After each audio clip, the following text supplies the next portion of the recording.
It's the Wednesday wrap-up show with the blackcomiclords. At least two of us. Like, where the hell is everybody? Oh. Derek is on sleepy time. Man's tired. He travels the world doing his secret missions that he's not allowed to talk to us about. I don't want to frankly know what he does. All I know is that he always goes to weird countries that you have travel warnings that you probably shouldn't go to. And there's a lot of those lately. He says, I'm there to fix problems. That's all he says. I take that for what you will. But he doesn't talk about what he does. And I'm not going to try and ask about it. What's up, Angel? How you doing? I'm doing all right. You've been traveling the world, going to WonderCon? I went to the other side of the country. The left coast. Yeah. Okay. In California. Yeah, I was out there for a week. WonderCon is in Anaheim, right? Yes, in Anaheim, right next to Disney. Yeah. Did you go to Disney too? No. You're like, no, I live in Florida. There's no reason for me to go to Disney somewhere else. Rinse and repeat. So tell us what WonderCon was like. It's huge. I was not. Thanks, Anthony. That was fast. Thank you. Oh snap! Anthony Davis with the $20 kickoff. That's what's up. I wish I knew where the super chat thing is.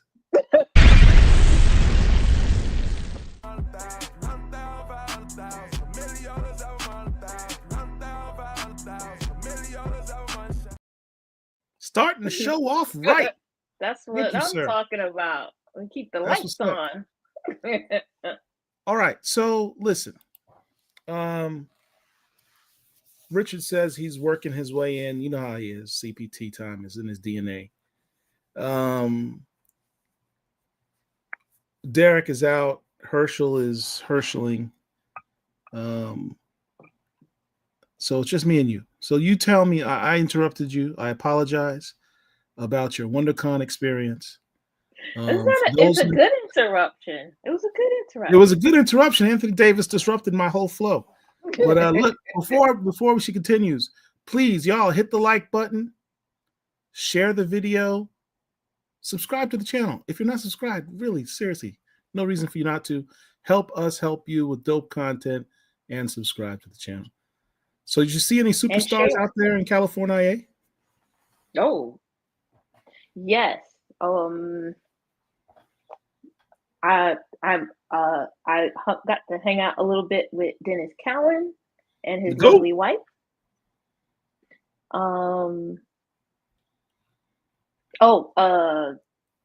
Kevin Grievous was there. Got to hang out with him. It was a lot of people. Yeah. But those two. And Seb. I got to raid his. He has boxes of rare comic covers. Where'd I put that? Where I put that? Don't tell me you got the waterfall cover. No. Oh, the Blade homage. Yeah, that's nice. But it's red foil. Yeah, that's dope. And then he signed it. Yeah. Who did the other signature on that cover? Don't quote me. I'm bad at names. They're gonna get me. It's not like I don't speak to people on a regular basis. I'm just really bad at names. You're gonna get me. I hope you don't see this show. All right, don't worry about it. We'll try to help you. Shout out to everybody in the chat. AJ, what's up, sir? Pericles Dragon Balls. Pericles has been on it. He's been like on time.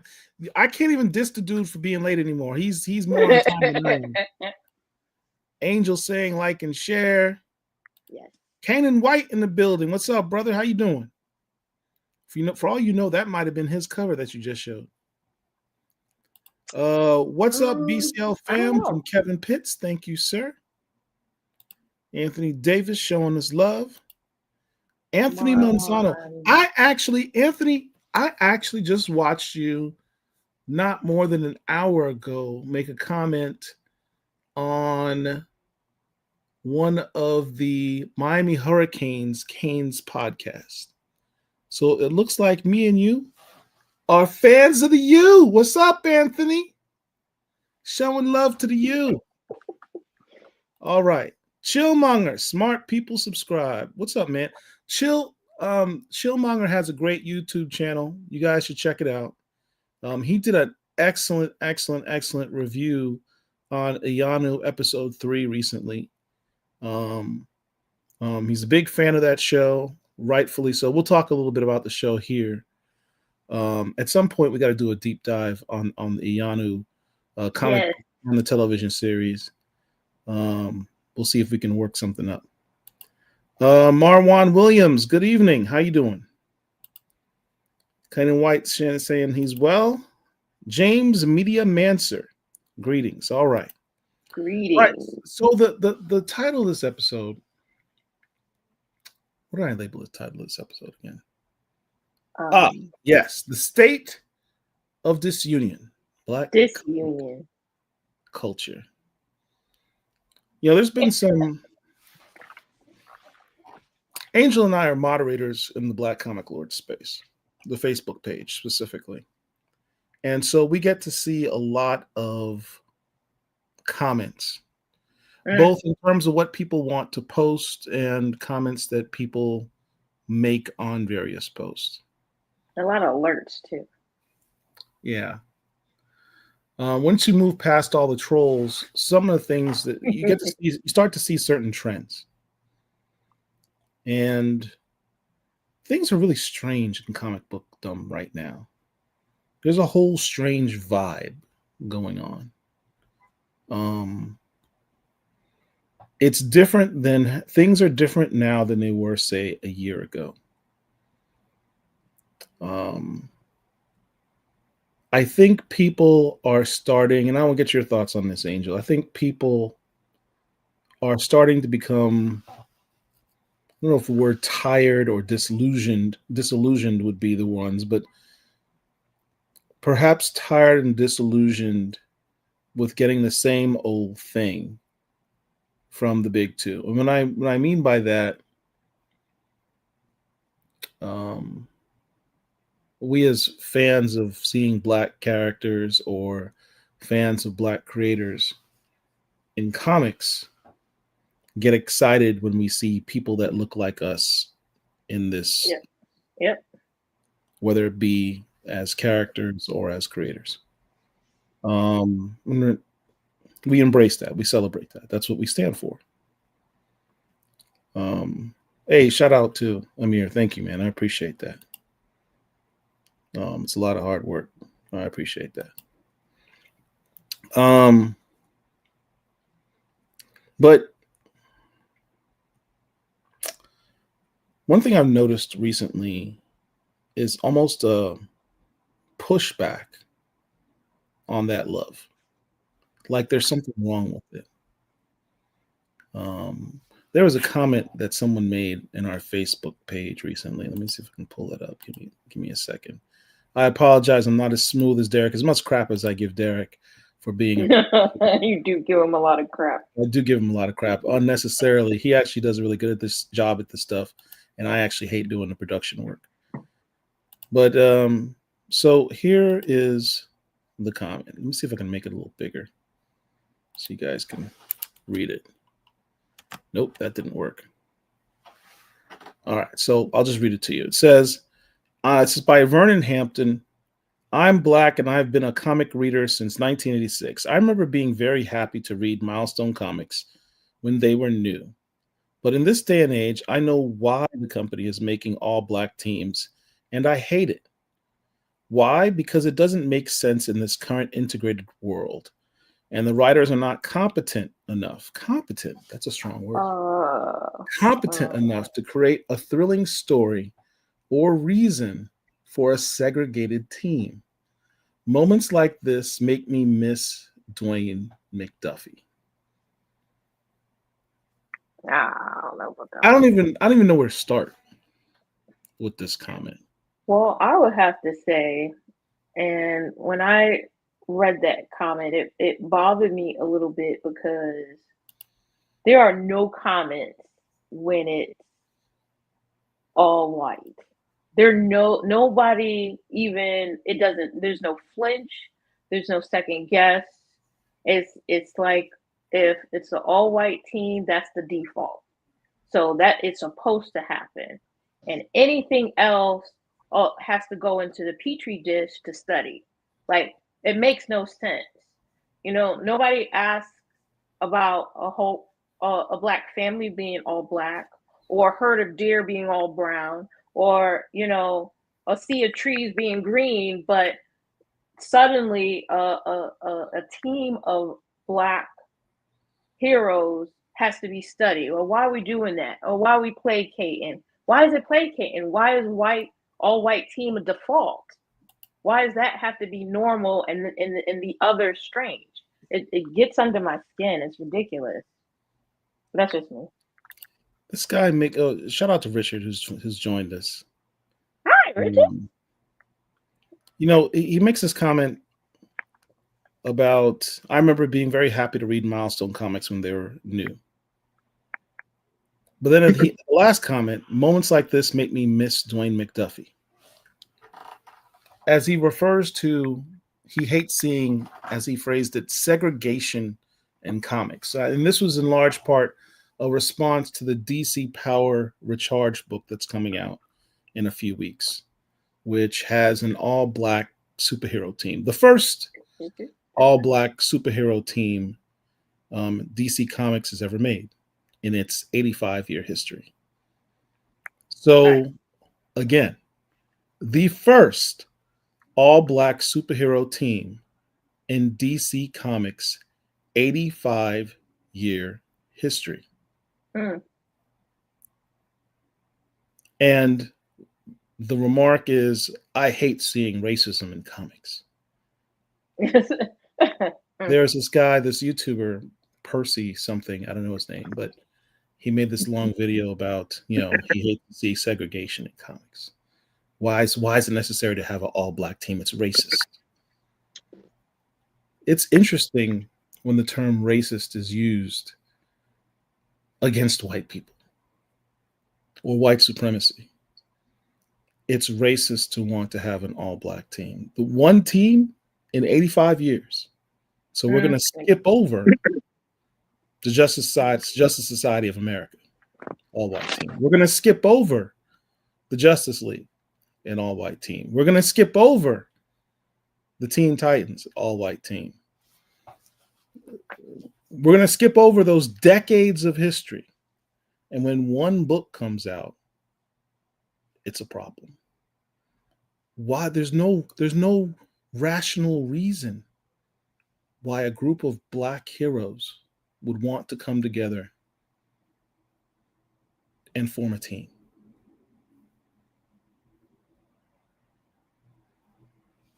I would say the opposite. Why wouldn't a group of black heroes? And that is always my point. And form the team. I mean, they're damn near excluded from all the white teams. Exactly. When you go up to the Justice League doors, hey, knock. I'm here. I got superpowers. I'd like to help out. You're not part of the club. No, we're kind of full right now. You can send your application and we'll review it. You did not pass the paper bag test. I mean, we live in a weird world right now. Richard, your thoughts? You've been silent. I love when he does that laugh. We just talked about that. When Richard does the it's the most sinister, diabolical laugh for a man of God I've ever heard. Look. Hey, watch it now. Watch it. I think that first of all, this is hilarious to me. Most white people don't understand the privilege that they have. And they know history, but they don't understand what was done for them on behalf of their forefathers. This is a people who came from Europe, came to this land, right, and subdued it by some very questionable means. Killed off the people that were occupying the land. We called them Native Americans. You gave them smallpox, lace blankets. I'm not. You killed them off. You made them a bounty. You literally had prices for the head of a male, the children, the women. All that happened, white people, so that you guys could have a world that focuses all on you. Race, the construct of race, is idiotic. But we who live here, who call ourselves black or whatever, are forced to live with it. Now you have these guys that say, well, I'm not a color, I'm this. Keep on dreaming, keep dreaming, keep dreaming. Because Malcolm said, what do you call a black man with a PhD? I tell you what you call him. You call him a nigger. That's the history. So to make you guys comfortable, don't bring up issues of race. Don't bring up our differences, even though you painfully make it aware to us on a weekly basis. We wish we could forget race, but we can't. So this whole idea that black superheroes get together for a cookout or whatever bothers some people. Matter of fact, any number of black people who get together anywhere bothers white people. We could be, me, you, and Angel, Paul could be standing on a corner, and we standing on the corner minding our business, talking, just chewing the fat, whatever. And you know, if we get a few more people, whatever, we kind of just standing around, you know, somebody might call the police. Oh, they will call the police. They ain't no might. You know, go fishing. How many times have people gone fishing, walking in their neighborhood? You know what I'm saying? What's the old boy, the Marvel writer that was bird watching, had the Karen call police on him? All of this stuff. Are you supposed to be here? Yeah, all of this stuff, right? But no, we're not supposed to talk about race. That's racist. I'll tell you what. I listen, let me tell you something. I have a black family. My house is unapologetically black. When people come into my house, they know black people live there. Because I got black people on the wall. I got black people in pictures. You come in my office, you're going to see all kinds. You're going to see T'Challa. You're going to see Black Lightning. You're going to see Franklin. You're going to know that a black person lives here. Does that make me racist? No. The elder, William Foster III, said, I'm just looking for a face like mine. And that's what we do. So I don't understand why there's something like this would bother them. And now here's the thing. Here's the thing though, Paul. DC is not leading and putting out, this is the blackest team ever on the book. No, they're not doing that. They're just putting it out there and they just have, oh, I just see a number of black folk on now. That bothers you? After the 80-year history, all of the whiteness,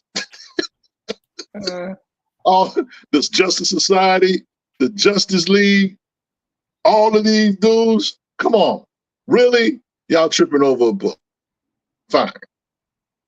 Feel how you feel.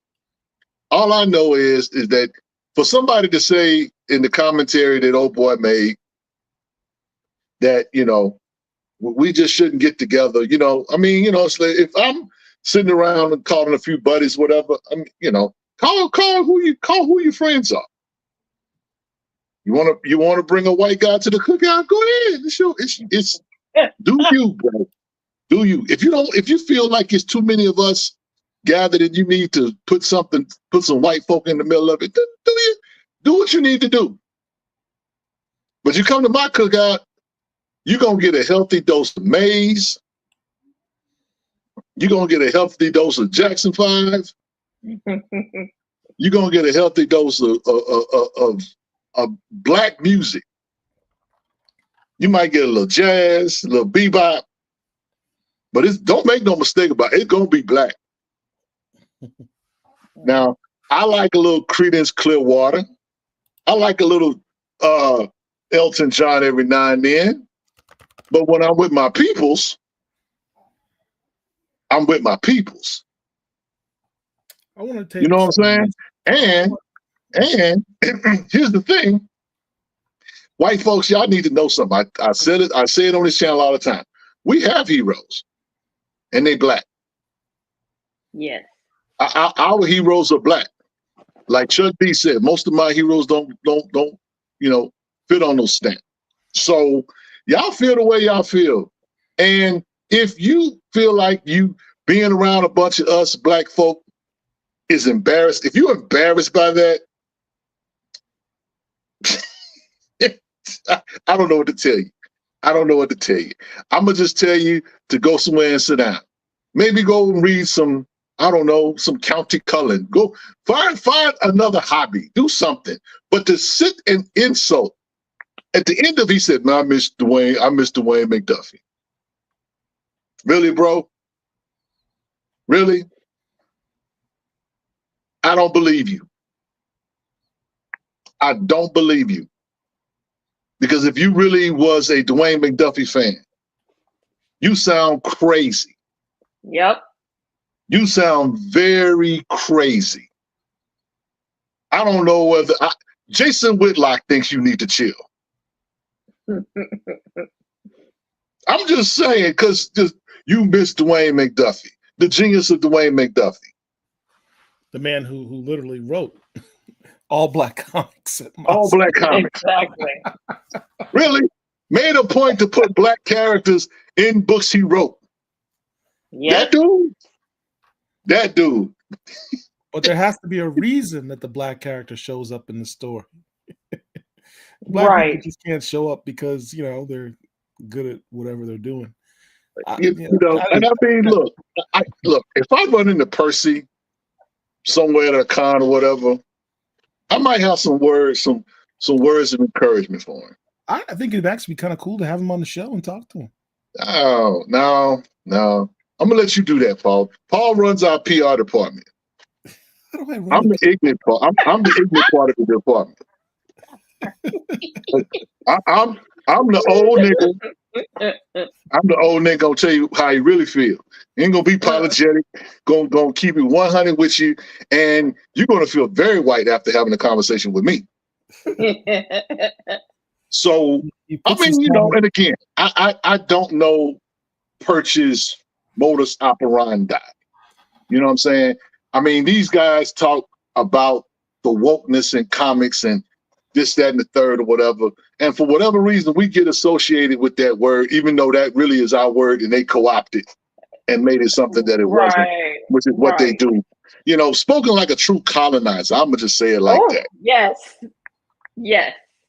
Spoken like a real colonizer. You know what I'm saying? I mean, it's like, and black people, we got to do better when it comes to our spaces. We got to protect our spaces. You know what I'm saying? You can't give land across the street from an HBCU, because you know what white folks gonna do? They're gonna walk their dogs. They're gonna poop in your yard. So while you walk in the yard and trying to do your HBCU thing, and they get an attitude with you, even though your school been there for 50 to 100 years, This is the kind of stuff that they do. But it's okay. It's weird to me. It's just weird to me. I want to take and here's the thing. He said something to the effect of, are all the black people just gonna save the black people? Well, say, we know white history. We know who y'all used to save. Right. We know that when if our grandparents were in pain or in some kind of injury, they couldn't go to certain hospitals. Right. And they may die on the way to the Negro hospital. The whole reason why ambulances were created is so we could get help. They don't tell you that. No. Because again, white people they are so smart. They are so smart. And I'm gonna be honest, this bunch that they got call themselves YouTubers and all that, they are some mediocre guys at best. Look at William Henryhand's comment here. Craziest part about white people gatekeeping their mediums like comics is that history proves that when black people don't integrate and instead create our own, they still won't leave us alone.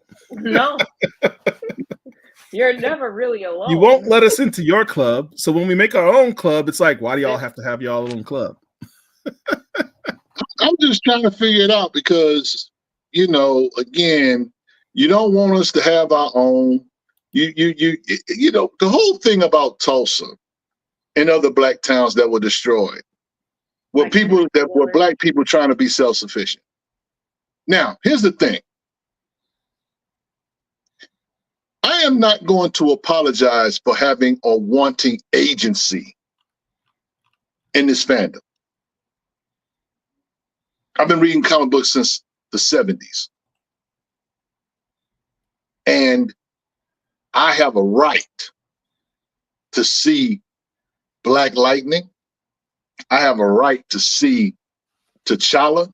I have a right to see Cyborg. I have a right to see Vixen. I have a right to see Misty Knight. I have a right to see any black character out of Marvel, DC, Dynamite, whatever.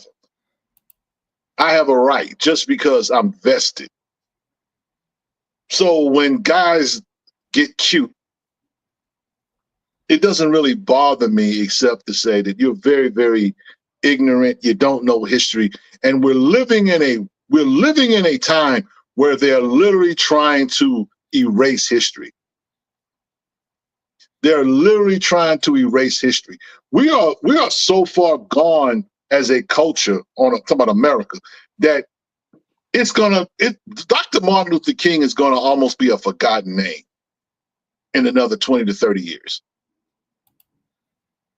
This is where we are as a nation. And so again, this commentary coming from some of these guys, whatever, they're clueless because again, they live in a bubbles where they don't have to deal with oppression. They don't have to deal with certain things. And I know some of y'all out there on the right feel some type of way. Feel how you feel. Left wing, right wing, I told y'all, it's the same funky bird. Let's get another voice in here. Someone from an actual creator who's in these streets. You sure you want me on the stream with Sebastian? I mean, I'm going off. I don't want my man to have to apologize to something I didn't say because, I can come off in here. How you doing, brother? I'm doing good. I appreciate the the sermon, and I'm here for it. And just keep speaking facts, bro. I'm here for it. I love it. It's beautiful. It needs to happen. I kind of want to deal with some of the comments. People have been talking in the comments, and I want to take a look at some of these. Kanan White makes this comment, and again, it's fueled through white-driven media to keep all black teams as an anomaly rather than a standard. I mean, 85 years. And this is the first time DC's had an all-black team. And, part of my problem with Percy's analysis is it assumes that we live in a post-racial world. And if you follow his analysis of where we live in this integrated world now, so it shouldn't be unnecessary to have an all-black team. Why was that? Why would that even exist? If it's truly post-racial world and we're fully integrated, and there should be there's 13% of America is made up of African Americans. Are 13% of these superhero teams in comics black? No, still not. It's 2025, right? If you want to do just a percentage numbers game, which it should never be, because it's not about, having ratios and stuff like that. I just don't like the fact, Paul, that what they're trying to do is sandbag this book before it comes out. Before it even comes out. Oh, what's the storyline with which these teams could come together? Like, have you read the book? No. You know why? Because it hasn't come out yet. Yeah. Haven't read Black Lightning. And that was my thing, too, because he mentioned Black Lightning in his commentary. And my thing is, okay, well, if you know that he's connected to this book, that should tell you that, like, I need to do a deeper dive or just a perspective. You're just answering a question, and you're not giving the full context. Now, I like Kit's comment says, Perch isn't in a gatekeeper. He's, just the opposite. He did an entire video on MD Bright the day after he passed.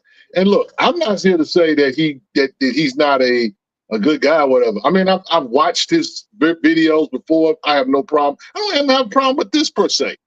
My issue is, how are you going to call an all-black team racist? Or segregation. Now if they put out a book, right, and Black Lightning sees the little white girl crying tears, and he jumps over her to save the able-bodied black man, then you might call them racist or bigot. But you have not even read the book. I'm just trying to figure out why. It comes out of the DC Power book that just came out a few months ago, and you have this black team coming together, and the assumption is, if it's truly racist, right? If you have an all-black team and you assume that by itself is racist, you think this black team is going around saying, no, let's kill all the white folk, right? We're just going to take out all the white folk. That's reverse racism. That's the assumption that's being made when you make these stupid-ass statements like it's racist to have an all-black team. Except, here's the thing. Pull out that book again. You just had Angel. Oh, yes. This one. Yeah. The villain is black. It's black. It's a black villain. He's a MAGA black villain, but he's a black villain. So, yeah, a black team comes together to take out the black villain who's afflicting harm on the black community. How does that sound irrational? I don't know.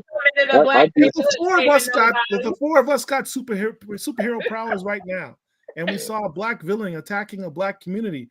You think the four of us are going to go, hey, we shouldn't team up. We need to put some more white people and get them together to be allies before we go out and solve this problem in the black community. Yeah. Hey. That makes no sense. That thing that they call white flight is a real thing. Yeah. Move into the neighborhood. I can't imagine white people there. It's just a matter of time before they decide to pack up and go. I can't imagine American history. That Sebastian gets from people who sees his product as Stranger Comics and says, well, I just think it's racist to have an all-black fantasy world. Well, what? Like this right here? Ain't nobody ever questioned J.R.R. Tolkien. Yeah. Yeah, exactly. That's our cookout right there, Not to mention, it's not the entire world. It's like that's one continent in the world that he's created. The thing, is it's allowing folks to have a sense of self and culture and dignity and community and celebrating it. And I think people get afraid, you know. There's a quick knee-jerk reaction as we're in a kind of an identity. Folks, I think, are a little bit in this the state of where we're in today, politics, society, people's own personal journey. At times they go on a bit of an identity crisis. So I sometimes kind of think of when folks write their comments, where are they at in their life now compared to maybe where they were at 10 years ago? Where are they going to be 10 years from now? Are they open to listen, to be aware? Are they okay with being wrong? And do we have the patience to teach? Or are we going to remain angry? And obviously the concept of Black folks getting together as racism is kind of a strange, you know, if it wasn't so hilarious in its kind of antiquated kind of perspective, it's kind of a sad reality at times, I think, for folks and folks of what you never know what people are going through in their life and how they kind of lash out at the media they love, and it doesn't connect with where they're at, and maybe they've just been, you know, they've gone through their own stuff, so it's like, well, that's this, and that's not how I feel. And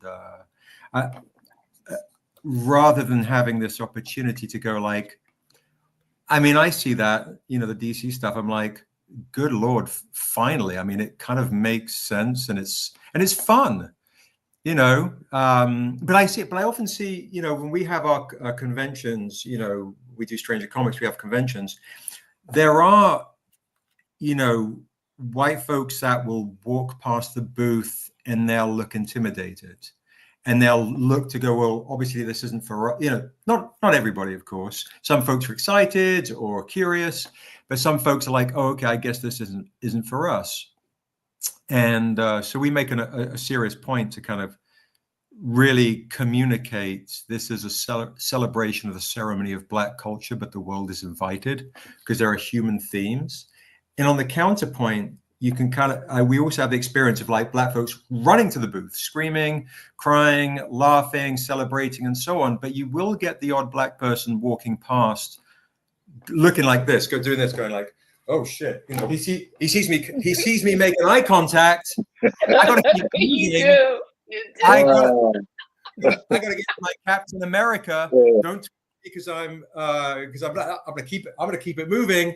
And then some folks, I had one lady, and she was a little shocked at my response because I'm from England and I don't really care. And I'm quite blunt. Is she's like, "Are you just talking to me about these comics because I'm Black?" And I'm like, "Yeah, that's why I'm talking to you because you're Black." Of course. Like, what do you even think? Oh, of course, you eat this.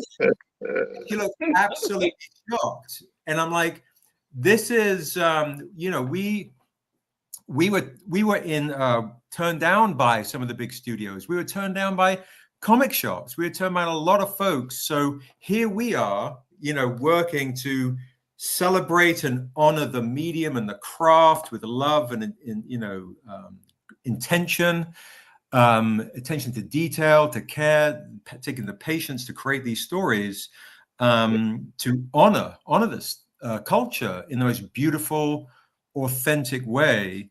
And all we hear online oftentimes is like, oh yeah, well, there's nothing for us, or there's this, or there's this, and it's like, well, here you are, and you're being, we're celebrating this with you. And if you're going to wait for white folks at Marvel and DC to essentially tell the stories that you want to hear, you know, when we came out with Niobe, and I've said this before, we came out with this Niobe comic, right? Before we came out with this, DC had hired 2 Black female writers in their entire history. Yeah. 2. Marvel had hired 0. So we came out, and this became the first in history that's nationally distributed with a Black author, artist, and hero who is female, right? In the history of entertainment, female, I should say. So I mean, I think it's this situation. Which is why, Black comic fans, that is a key comic. That's a key comment right there. Major key comment. Indeed. Yeah. And I think a lot of times too, it's this, what this chap was maybe saying, and I don't know him, or, those kind of perspectives, kind of baffle me a little bit. It almost feels like a yearning to connect on some kind of plane that speaks to a personal truth, which is oftentimes what I experience at times where people dare to be vulnerable in person at a convention as to why they might feel a certain way, like what's going on in your world for you to feel that form of a disconnect in that space, right? And then going like an all-white team is racist. It's like, it's like when you watch Lord of the Rings and go, oh, there's a black dude or King Arthur or something. There's a black dude over there. You go like, I wonder how he got there, right? It's okay for communities to represent all black, or if you're Scandinavia, all white, you're Asia, all Asian. It's okay. Otherwise you're like, well, it just doesn't make sense. Like what? Otherwise it creates a story. Otherwise it's like, well, that's just pandering. There's no story behind it. There's no truth behind it. You're just like, oh, this is just forced diversity, which is just a nightmare. That word diversity then becomes like a hashtag that too trendy, too vapid, too hollow, as opposed to, no, we need to celebrate inclusion and diversity in an authentic representation. And when we get authentic with it, then there are truths and nuance to it and reasons. But in the DC sense, I was like, simple. Oh, that shit's dope. That's fun. And about time, and like, how has it not been done? And it hasn't been done because of the people that generally are in charge. This is why we started Stranger Comics. Yeah. It's unfortunate that we super chat. Okay, go ahead. What we got? Expensive paper. Peace and blessing. $19.99. All right. Quick style. Appreciate you, man. I'm looking for the super chat meme, but I can't find it because my producer's not here. Show me the money. Yeah! Louder! Show me the money. I need to feel you, Jerry. Show me the money. Jerry, you better yell. Show me the money. I love black people. And there you go. See, white people love us too. People. Yeah, white people love us too. It bothers me. It's one thing to have a Percy make a comment like this. It's odd and strange to me when I have a black person say, I just don't understand why a group of black people would come together in a comic book. Like, we don't do that. What type of life do you lead where you think it's odd to hang out with other black people? Right. That's right. Well, everything is proximity, Paul. Maybe he doesn't have a lot of. Look, Sam Wilson comic book was it issue 1. Sam had a cookout, and there was a lot of black folks. But Sam, being Sam, he invited Steve. He invited Steve Rogers, and Steve stuck out like a sore thumb. Sure did. But some people had something to say about that. It's like, okay, y'all only invite, black people to the cookout. I'm like, well, it is the cookout. I mean, and here's the thing about us. We integration in a lot of ways did black people a disservice. Because when we had to do it ourselves, we had more businesses, we had more a connection in terms of community. We were never against integration. Y'all were, but we were never against it. People chose to, build their own banks and their own real estate offices and things because they had to. There was a book that came out a few years ago, Shadow Doctor. You remember that, Paul? I did. Shadow Doctor, which was about a doctor back in I think it was the 20s or the 30s or whatever. But anyway, the guy who wrote the book his grandfather was a doctor. who was a doctor for the mob, Al Capone. He could not get a job at a hospital, so he had to wind up working for the mob. He couldn't go get a regular job. But we the problem, Paul. I'm just saying, y'all, this is, and the thing is, the reason why I'm saying all of this stuff is because I like to push back on the idea that us being together is a problem. Us doing something that's just, you know, that just because we want to be together just automatically makes us anti this or whatever. It's not true. But if we having a good time, you're more than welcome to come. But it all derives from the fear of retribution. That is the seed of all of it.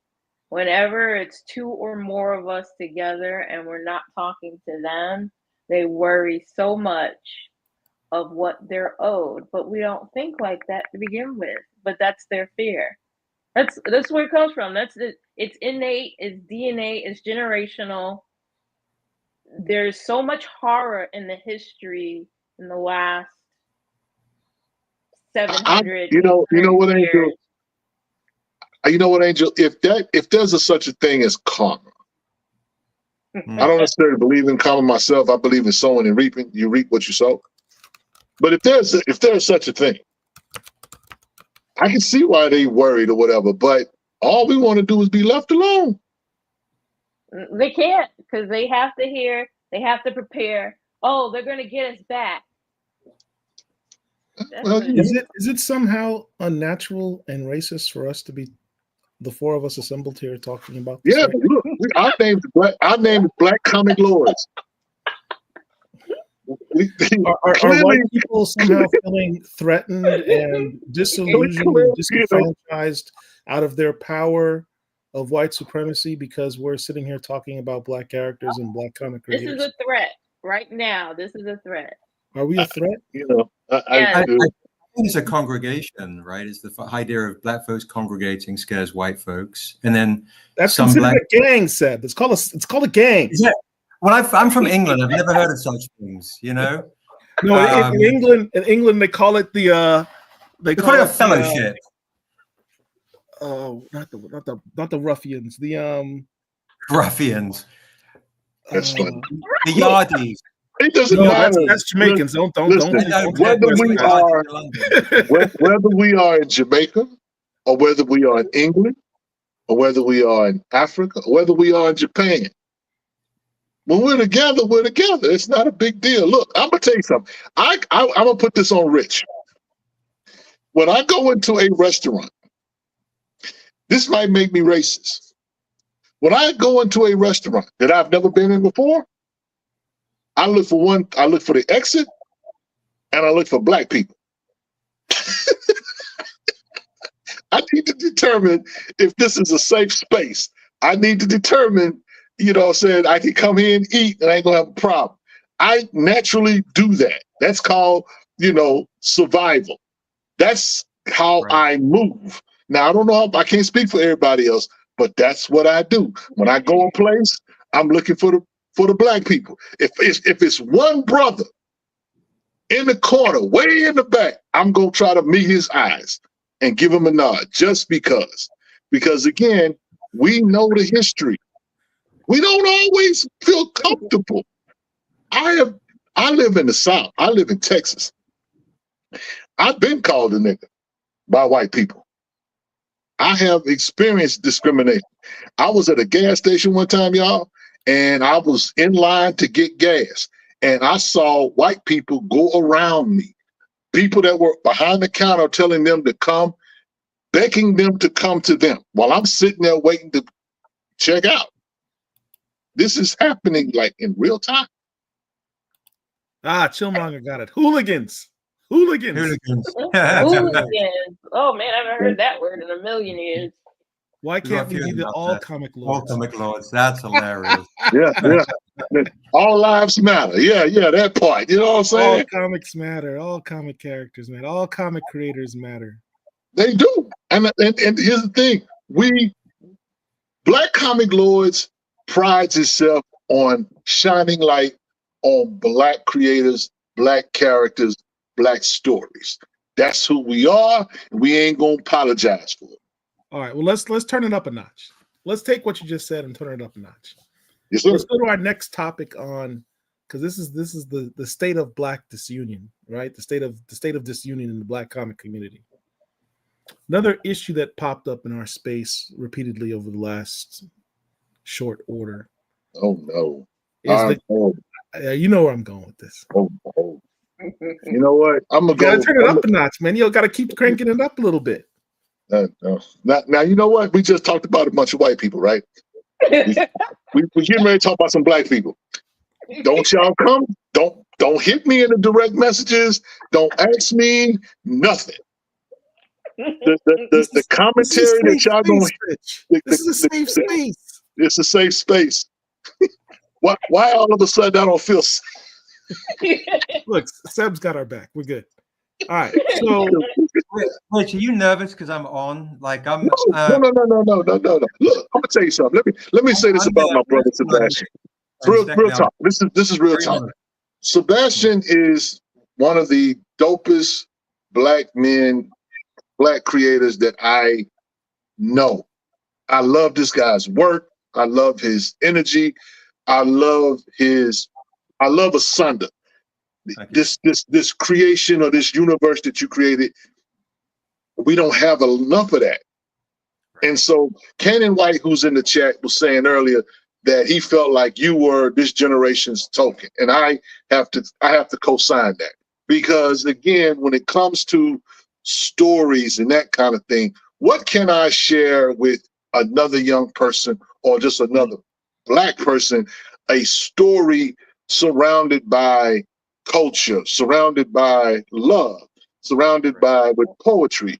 I don't have that in a lot of, but you have that in what you do.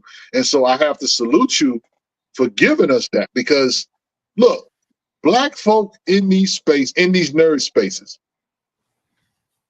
sometimes go through deserts. Yep. You know, they had a food desert. Sometimes we go through intellectual, literal literacy deserts. We get a lot of stuff. Paul gonna get into it, but cupcakes are fine, but you can't spend your life with cupcakes. You need meat, potatoes. You need stories that stick to the ribs and that make you think. We don't have a whole lot of that. It's so appropriate that Seb is here for this, because he's literally going to make our point that we're about to talk about. And who else do we have to discuss this particular topic? Make sure y'all forward all y'all commentary. Oh my God! Here we go. You know what? See now we got the no nonsense. Let them cry in the car, Negro on the panel. Yeah, moisturizing his lips to start. This might go left, but hey, how you doing, brother? Here's the thing.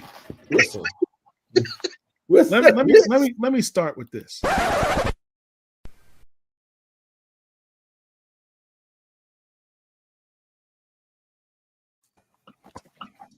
Let's get the legal stuff out the way. We don't get sued. All right, so we're at the Black Comic Lords, and we are here to shine light and support and love towards these Black comic book characters and Black comic creators who have historically been marginalized and not recognized for their contributions to the culture. When you can have someone like MD Bright, a comic book literal GOAT, pass away and get the bare minimum of recognition, if not any at all, in the comic book community, that angers me. But that's why we exist.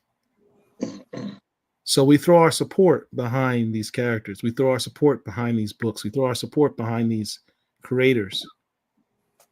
But someone raises the question,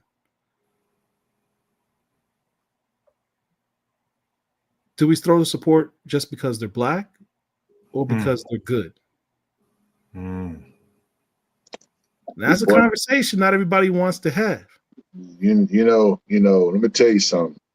Let me say this before Phil get it, because when Phil get the mic, I know he don't know how to give it back. Mr. Phil He don't know how Thompson to has give an it back. opinion on this. He don't know how to give it back. I'm gonna just say this. That's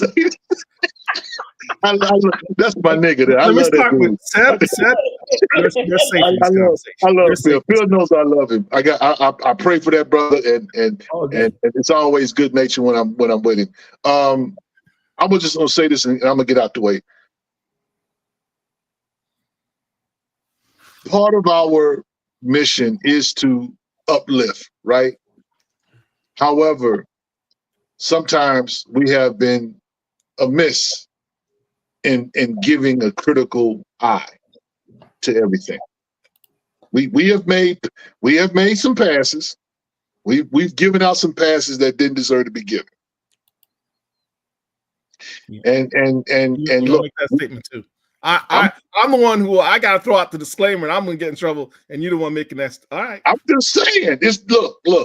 Hey, guys, Sebastian is on here because he's one of the top guys in this space in terms of business.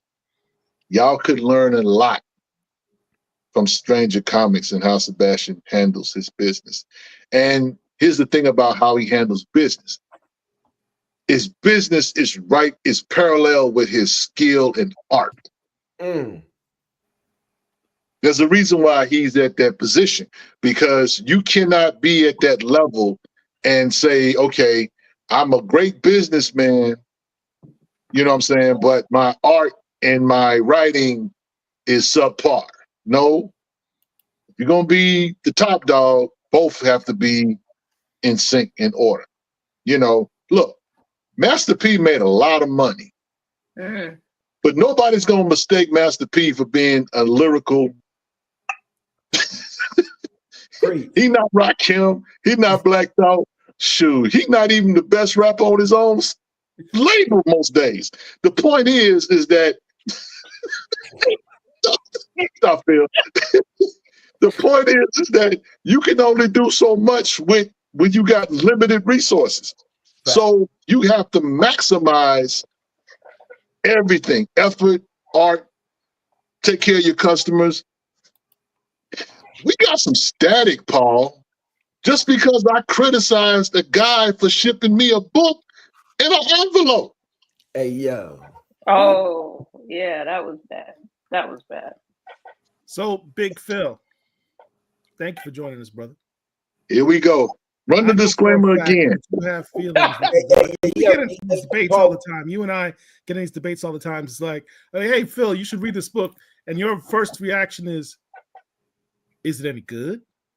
Yeah, man, it's good. It's good. Let me tell you the story. That sounds like trash. I like, look at the art. Look at this art. That art looks like trash. Well, yeah.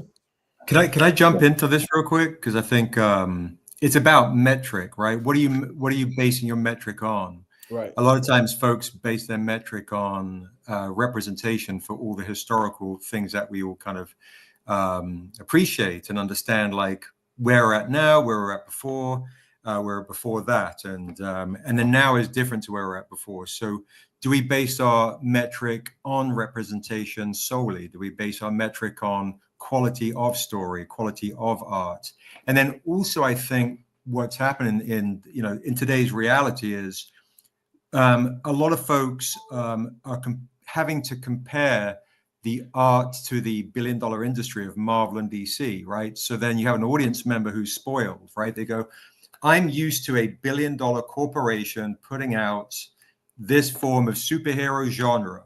And then when I see indie comic creators, right, or let's say, because most of the black folks are going to be in the indie space based on the hires and all that kind of stuff, do I feel its quality, and do I have the patience to give it a shot? Do I have the patience to let them evolve, to let them grow? Can I grow with them? Do I want to cut them down right at the knees to begin with?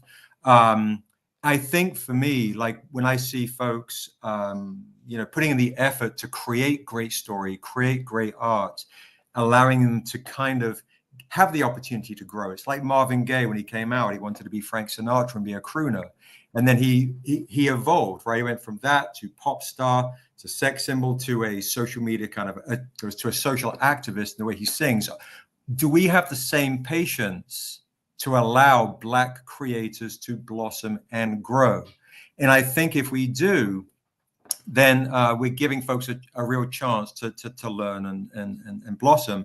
But then on the counterpoint, I think you also have the point, just because it is Black and brown, Black and or brown, doesn't necessarily make it good, and we are allowed to be critical so folks can grow. And if someone is negative and speaks in a kind of in a negative way, and it doesn't vibe with how we walk and how we move as folks, what essentially is our vibe, we can be as ruthless as we want to be, because some shit is you know, a static mediocrity or stuff that brings the culture down. You know, it's okay to also be critical at the risk of being called you know, oh, well, you're a traitor, you're this, you're that. Well, no, I want everything to rise in a beautiful way. And also, yeah, again, with the understanding that a consumer, a reader, they are used to just Spider-Man, X-Men, all that kind of stuff, right? I mean, that's kind of what we are kind of competing with. And me as a creator, I always kind of come back to like, well, if someone's going to spend their hard-earned $4 on my comic, I'm going to honor their $4. I'm going to honor their kind of their purchase, their risk on giving me a chance versus their hard-earned dollars on Spider-Man. And some folks can get into the business for like a, you know, they think it's like a quick lottery ticket. It's going to become a movie, going to become a show, get some status, whatever. And it's like, nah, bro, you're in the wrong business if you think you're here to make money. You got to come in and you got to honor the craft, honor the culture, and honor the culture of comics and the culture of that you're representing, and honor the reader that's spending their hard-earned money on your work. So yeah, do we have the patience is I think to allow our creators to grow? Because anytime I see Black creators, I'm always like, yes, let's go. I'm rooting for you. But then I get to know some folks. I'm like, I don't know if I'm rooting for you anymore. You know, not the shit. You know, that's okay too. You know, and it's all right. That's all right. We don't all have to like. There's no we're not monolithic, right? So, you know, if I'm a Tribe Called Quest kind of guy, I don't have to be a Master P kind of guy. I can be both, but I don't have to be, and that's okay too. Right. Yep. Right. That point. Message. That's beautiful. DJ Big Phil in the building. Hey, let me say Pittsburgh's this. finest. Let me say this. I really hope whatever Black comic creators are watching this, who are struggling, who are not being overly successful, listen to what Seb just said, because this is a guy who knows what the hell he's talking about. Right. And beyond the fact that he's just talented, you would be hard pressed to find someone who will work as hard as Sebastian on his comics, both in terms of the quality of what he puts out.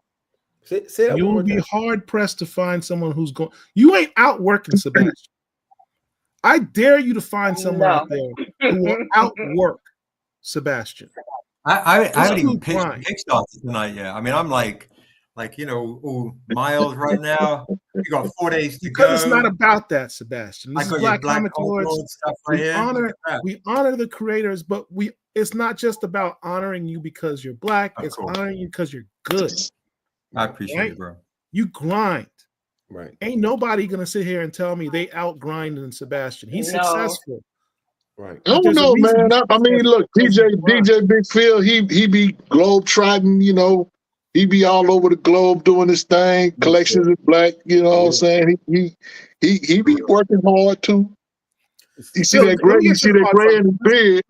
let's get your thoughts on this subject because I know you got something to say.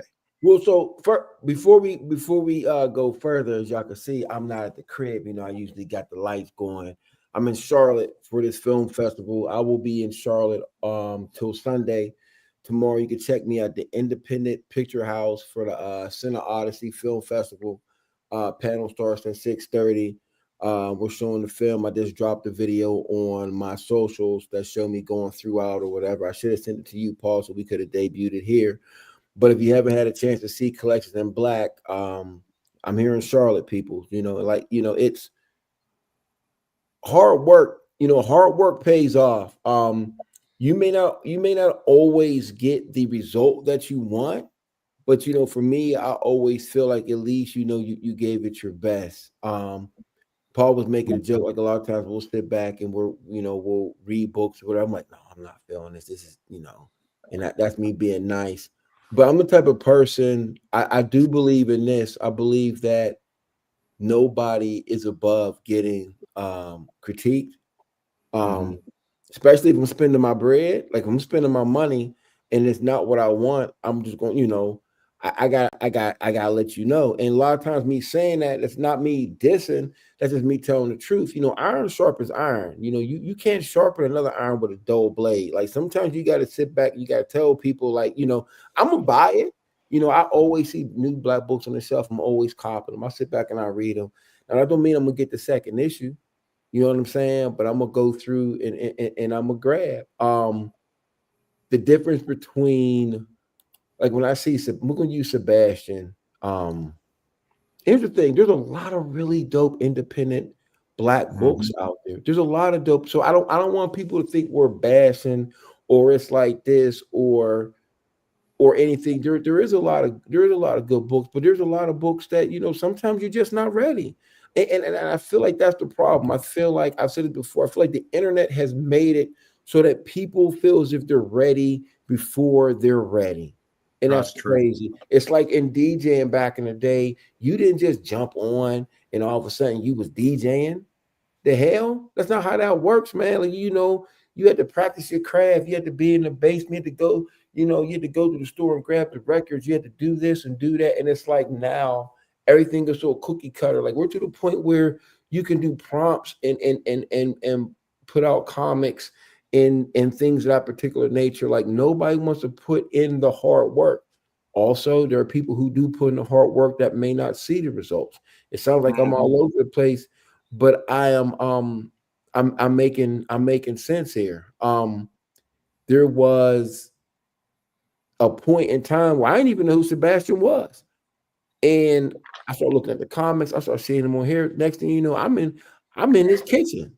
You know what I'm saying? I'm in his kitchen. The brother making me tea. He's showing me books. We doing like it's.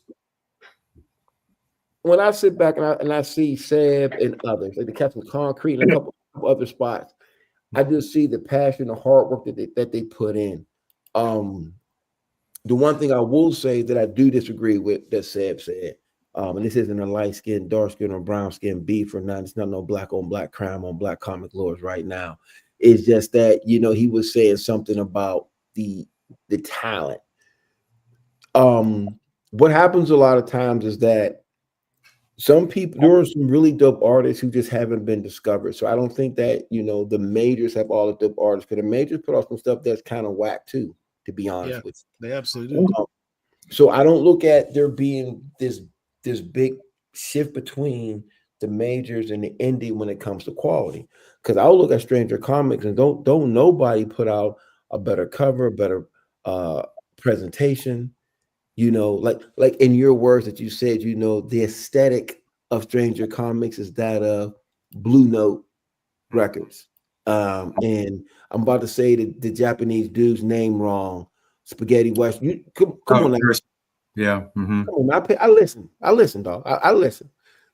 So when you to me, that is important. So I know I'm all over the place, but I'm gonna say is if you're in Charlotte tomorrow, make sure you come down to the Independent Film House and come check your boy out. You may be surprised, who shows up tomorrow too. But and speaking of comics, guess who else got a comic coming out, y'all? Who? Yeah. You? You got a comic book? Listen. I can't. Man, anybody want to see your little stick figure comics? Listen, I can't talk. Listen, let me tell you something. I can't talk all this shit and my shit be weak. Woo, Jesus. That's right. Hey, listen, I already got some heavy.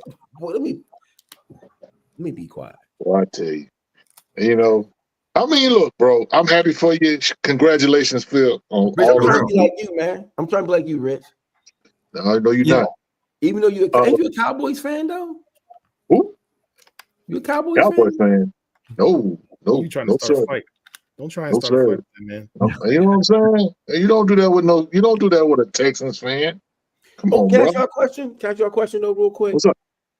I'm just gonna do it. I don't care because I could fight and I'm in Charlotte and y'all can't get me right now. Let me say this. What, man? You know what y'all need to do, man? I love how you always have ideas as to what we should do. I got you. I love y'all brothers. And Riz gonna get mad and go. No. Angel ain't gonna say no. Rich is cool. What you got, bro? You know what I thought that said at first? What? No, I'm not. I'm not doing. No, you can't do that. You can't do that. Don't do that. Come on, man. What you got, bro? So listen. Sebastian, I need people to understand, peep this. Sebastian did, and that's said with an SEB. He did that online con. And I'm gonna tell y'all something. If y'all don't do an online con at some point, I'm blocking y'all. I'm not doing shit. I don't want to hear. I don't care. Paul. Get your man, Paul. Listen, get your man, Paul. Hey, man, that's your man. That's the man. Sebastian. Doesn't the Black Comiclords need to do an online convention? I feel like we're doing it right now, right? No. Don't do that, Sid. Don't give me that light skin answer, dog. I don't want you to be in between, trying to stick in between where he go inside and outside. No, man. We actually feel we do have that. We are working on that. All right. We just had a meeting about that. Actually, to be honest, they've already reached out to me and said I'm their first guest. So yes, it's all happening. I've got the prime spot. So I can't wait for the Black Lords con. I'm there. I'll come with the heat. I'll bring the exclusives, and we'll have a good time. Let's go. Hey, I might have something to drop too when it's ready. So it's gonna be crazy. Yeah, it's gonna be crazy for sure. We definitely doing that. Man, we've been talking behind the scenes. Some things we want to do, trying to elevate the brand because can we get to the business, Paul? I'm just surprised we have a con coming out. I don't know about. No. I'm finna drop us. I'm finna drop us into purgatory. Oh. I love purgatory. Because one of the things that Herschel says it like this: if you're not buying, quit crying. One of the things that we need in this space is consistent support. 100%. For all of our creators. If you have favorites or whatever, you should be the one that buys everything that they got. Right. If you can. But be a consistent supporter. Don't be one of these guys that we preaching about this book coming out 3 months or whatever. Right. And then when the book comes out, it tanks because nobody saw fit to go put it on their pull list.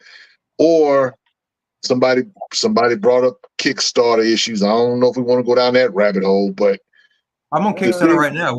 Tell me, talk about the Kickstarter issues because I can definitely chime in on that one. Well, I see that's the thing. I was telling somebody the other day. I only trust one Kickstarter, and that's Stranger. That's facts. He does actually say that. You talk about like let me say this real quick. Can I say something real quick, super quick? Let me say something too. I'm gonna say it. for people, I mean, the one thing that I'm not with, and I'm gonna say this, I don't care how people feel. I can say this. I'm an adult. If you have, man, make me big, man. Make me big, man. Make me big. Here we go. Oh. Big. Do we need to run the disclaimer again? Nah, this is real. This is real. Let me tell you something. Let me say this real quick.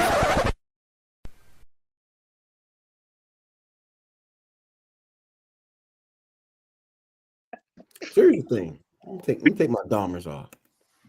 Now, There we go. I need people to understand something here. If you're running a Kickstarter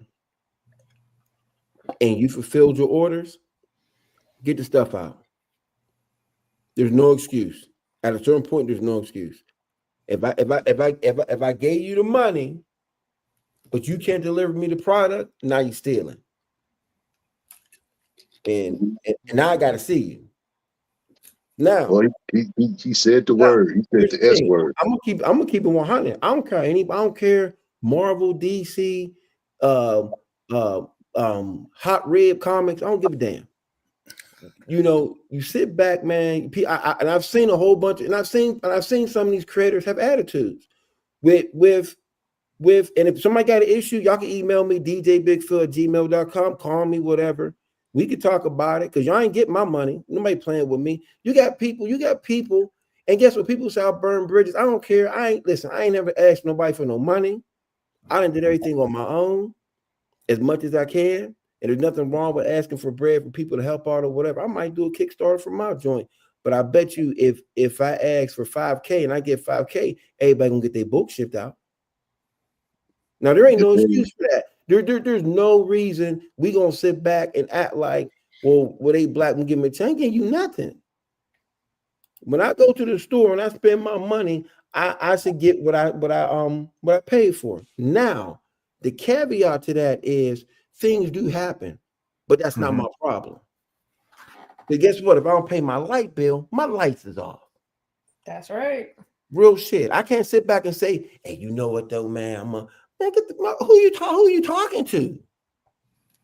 And I'm gonna tell y'all this, man. This is across the board. This isn't just one or two. I've seen it. You know, and some people be like, well, people ain't gonna work with you. I don't give a damn. Shit, work by my damn self. The hell? Put the cameras back on. I had to put them back on, man. I couldn't see. On some real stuff though, man, it's not cool, man, because I've seen people, they take advantage of the fact that this is a community. But it affects the rest of us too. Like we deliver our stuff, right? And sometimes things do happen, right? You got tariffs, you got all sorts of stuff happens. So if you want to deliver in, let's say, the month of July, but you're 2 months behind because of a shipping container or whatever, you just have to let the people know it's coming, but you have to deliver. So when folks do come to us and like, oh, same thing for like, we have a Kickstarter going on right now, and there are some folks that are nervous to support it because they've supported other Kickstarters and they haven't delivered. We have always delivered on our Kickstarter. I can vouch for that. Even if it's like we're a month late, you know, something happens, we will communicate, let you guys know, but we will deliver because, yeah, I 100% agree. It does tend to feel like it is stealing. It's not fair. It's not right. And if don't feel like, what do you mean don't feel like? That's a point I actually never thought about that you just mentioned, Sebastian, is the Kickstarter brand.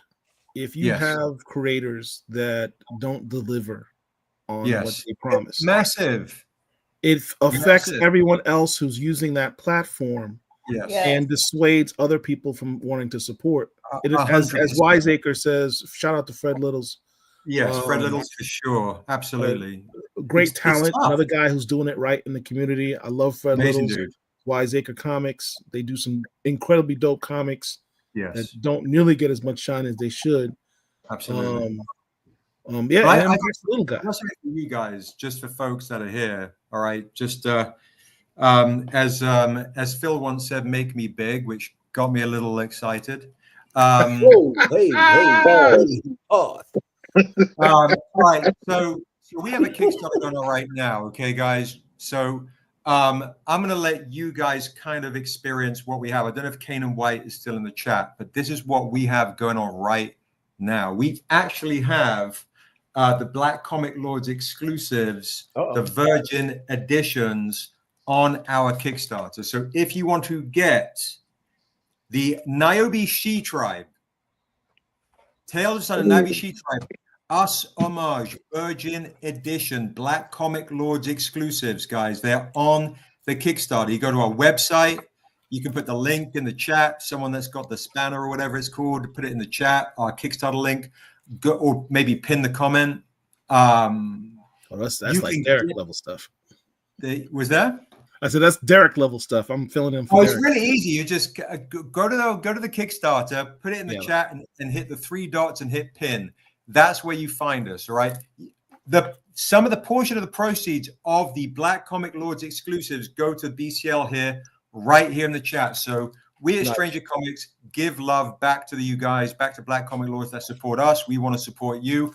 Go cop these. They're on the campaign right now. We even have the metal editions. The Kanan White metal editions are on the campaign. Kanan White metal editions are on the campaign. And if you want to see the interior of the art, as Phil was saying, the quality of what we do, this is the quality of Kanan's work inside these beautiful books. And the new one that dropped, the new homage that dropped this week that you can add on for you soul sisters out there is the Sade Love Deluxe album. You can get that. Oh my God. That's fire. We have only a few days to go, guys. So if you want to get on the Kickstarter, we have a few days to go. We'll have a rap party on Saturday on YouTube Live. That is that joint right there. Nice. Sade Love Deluxe. I wrote that with Yetide Badaki of American Gods. The other mid-campaign drop, just to show you guys what we have cooking, is for you Hulk fans. That's the Kanan White Steranko homage right there. That's on the Kickstarter campaign.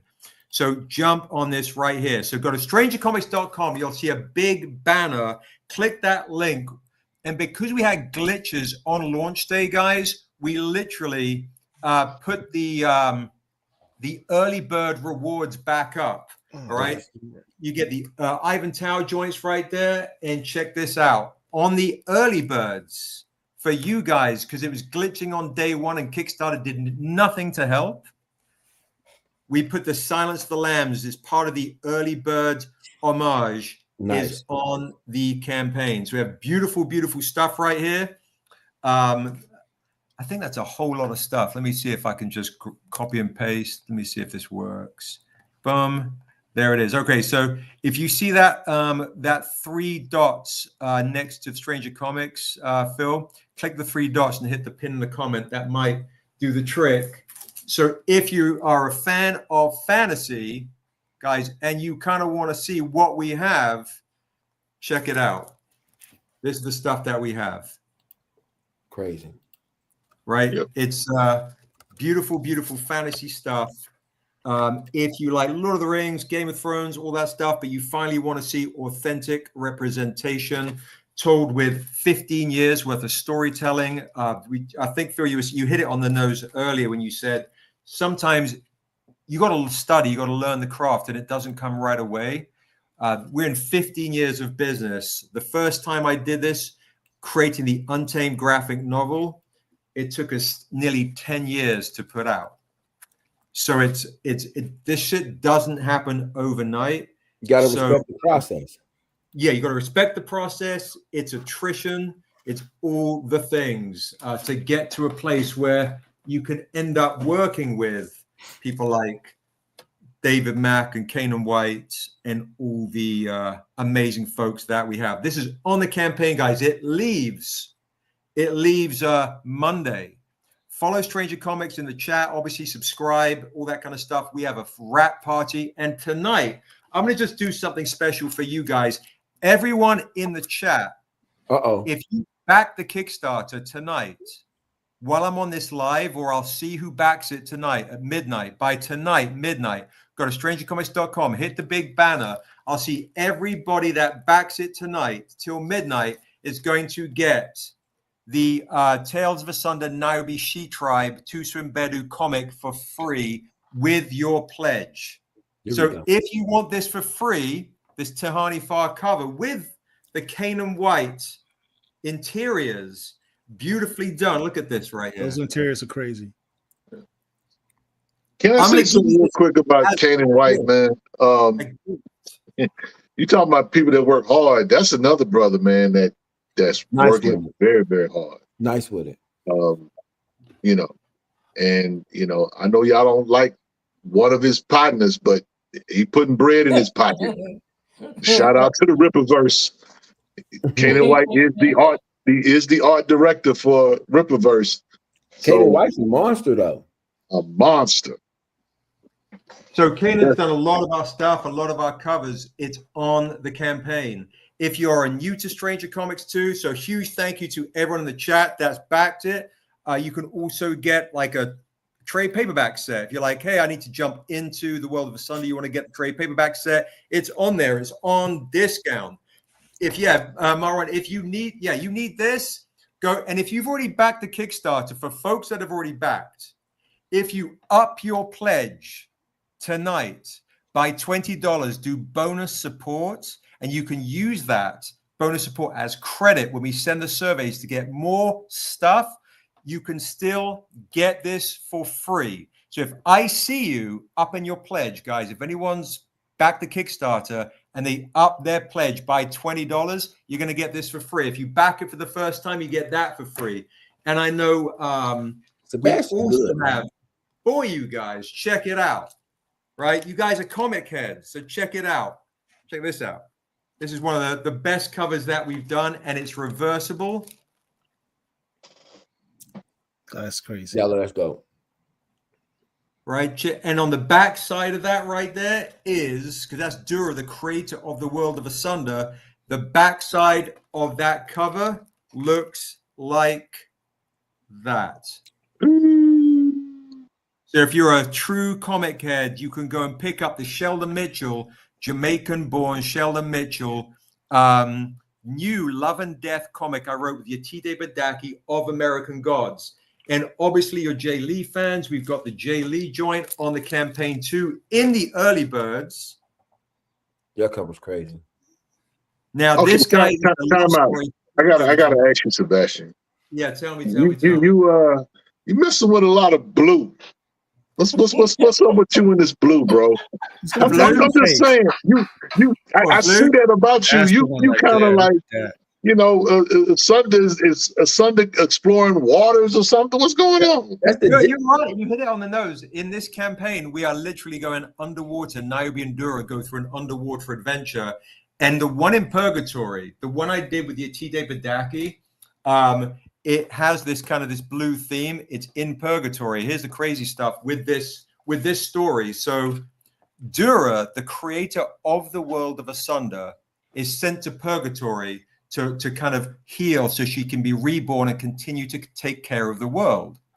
But when she has a forbidden love with the Farrier of Souls, does she stay within Purgatory to fall in love with the Farrier of Souls, risking the world's damnation, or does she return to the world, risking the Farrier of Souls' damnation?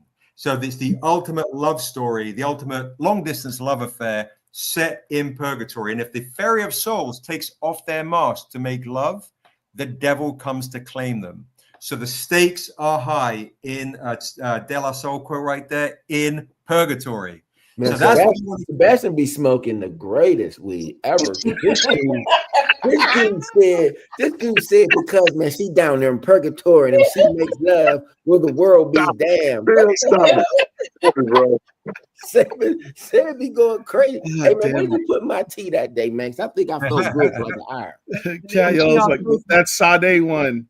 The Sade one is fire. And for folks that want to play and don't see enough of black folks in role-playing games, you can finally see yourself reflected in the Niobe role-playing game which is also on the campaign. Yeah, the Sade one is crazy. Put it under the table here. I'm drowning in comics right now. That Sade one is live right now, and we have 4 days to go. Right, so jump on it before we're out, before we're gone. Can I say something real quick? Yeah, please go for it. Paul, you ain't gotta make me big, but make me medium, man. Give me a little bit of give me a little bit of spotlight on this, John. Let me say something real quick. Here we go. So, and I just wanted to go back because sometimes when you say something, people will take whatever piece you said and they'll kind of focus on that. I don't want anybody to be frustrated about anything I'm saying about, because art is subjective. You know what I mean? It's very subjective. But, when we just sat back and we did this whole conversation about the indies and whatever, Sebastian's an indie, right? But Sebastian's an indie, and there's a certain, and his books are not for everybody. Everybody, some of that shit's like, it's why I don't, Purgatory Dancing with John Cole. I don't know what the hell we talking about, man, but I like the covers. But but when you look at it, Sebastian found his lane. And let me tell y'all something. I've never seen somebody he's in that lane. No, pause. Sebastian did not found his lane. Sebastian created a lane. He created his lane. Okay. Ain't nobody was doing what Sebastian's doing. That's semantics. I apologize, brother, brother Paul. Excuse me. Assalamu alaikum. So, alaikum salam. My man. Mm-hmm. And a bologna sandwich to you too. But I'm saying, like, I look at what Sebastian does, and it's not just that he caters to his audience, right? Because he doesn't necessarily have 20 million people buying into such and such, but it's always the same people that comes back. And this is what I try to tell people all the time. When you get your audience, you got to feed your audience. There's nothing wrong with getting new people in, because you want to get new people in, but you can't abandon your original audience. I've watched his Kickstarters, and I've watched his 3-hour monologues about Niobe and the waters and the crab people and the monsters coming out the trees. I just made that up. Just go with it. I'm pretty sure it's not in the book. He's so passionate about it. He's so passionate about it. And I've seen people that will come in and they'll pledge big, crazy numbers because, I'm not a big super variant guy, but there are people who really love these metals, and it's this and it's that. And they know that when they get these from him, it's going to be the quality. So for me, when I look at that, I'm like, okay, this is what this is. And there's a couple other companies that do that. But here's the thing also. When you're first coming up, don't get it twisted. Because there's some books that I've seen that I'm like, oh, this is crazy that I slept on. What's that? Is it like the antagonist or something? What is the antagonist is fire. Comics. Antagonist is absolute fire. I'm sitting there, I'm just looking, I'm like, oh, this is dope. I'm looking at these couple, this is dope. So there's a lot of, and the thing is, there's a lot of stuff that's out there. My thing is, I want people to keep creating, keep doing what they're doing. I don't want people to get frustrated, but you also have to be able to take critiques, whether you feel as if they're warranted or not. You just have to be able to take them. Everybody don't like me. I don't lose no sleep. Yeah, I ain't getting scared. I don't put on some weight with all the haters. People losing weight, losing sleep.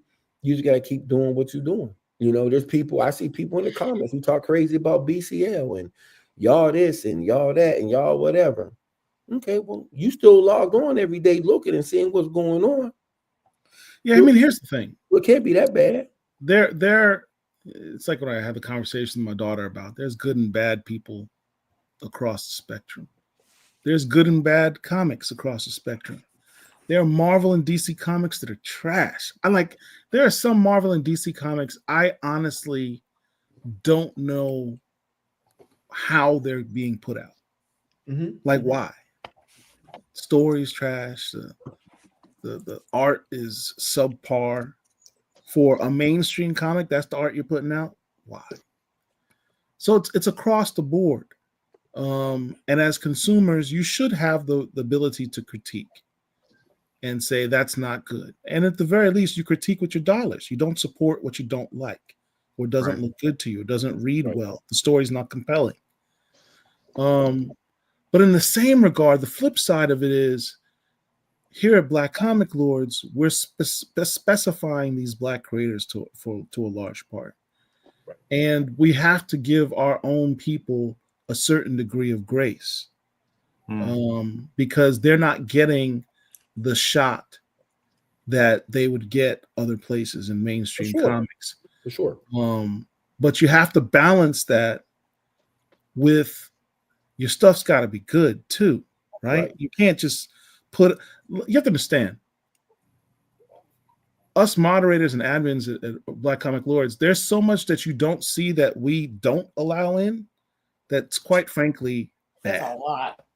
I mean, I'm not even exaggerating this, had someone draw on a napkin and said, I would like to submit this for people to give their opinions as to how they can support my Kickstarter. A napkin. And was dead ass serious about it. And we had to say decline the post, and had the person say, reach out. Well, why'd you decline my post? You're supposed to support all Kickstarters and all creators. No, we want to support the ones that are good, dude. I mean, there's standards.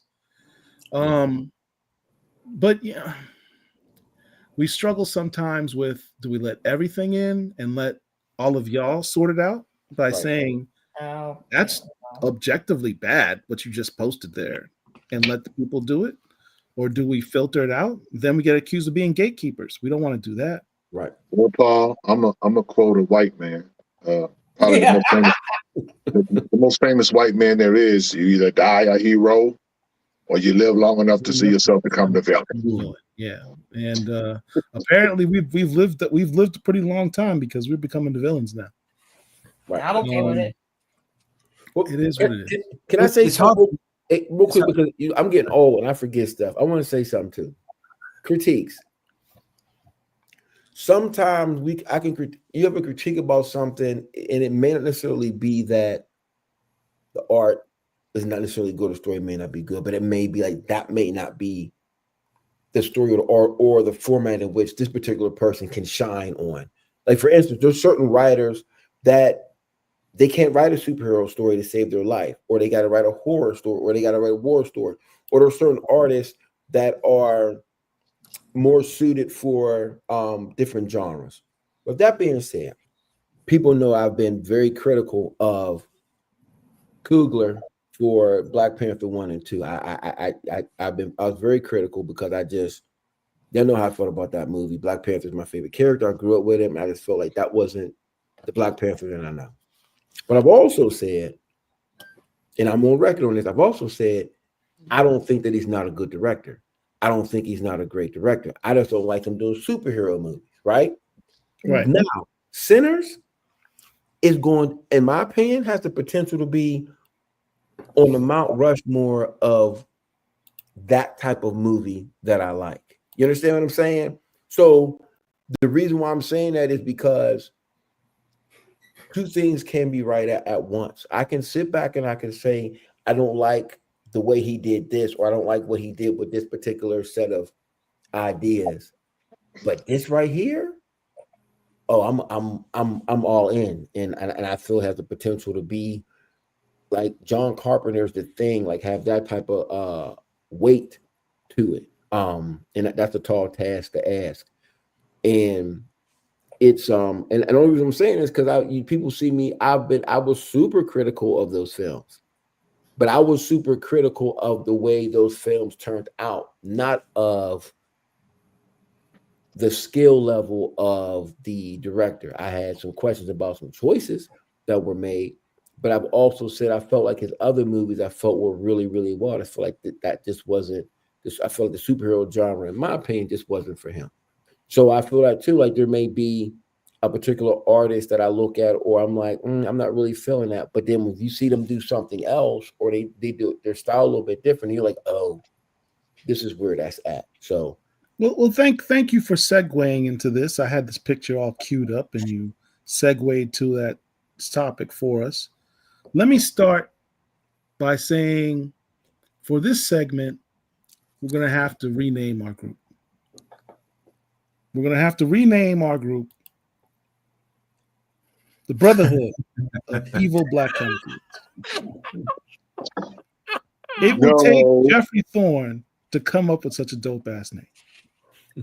No, I shun all evil. Thank you very much. That's right. Go ahead, Pat. Well, it's kind of like the Brotherhood of Evil Mutants.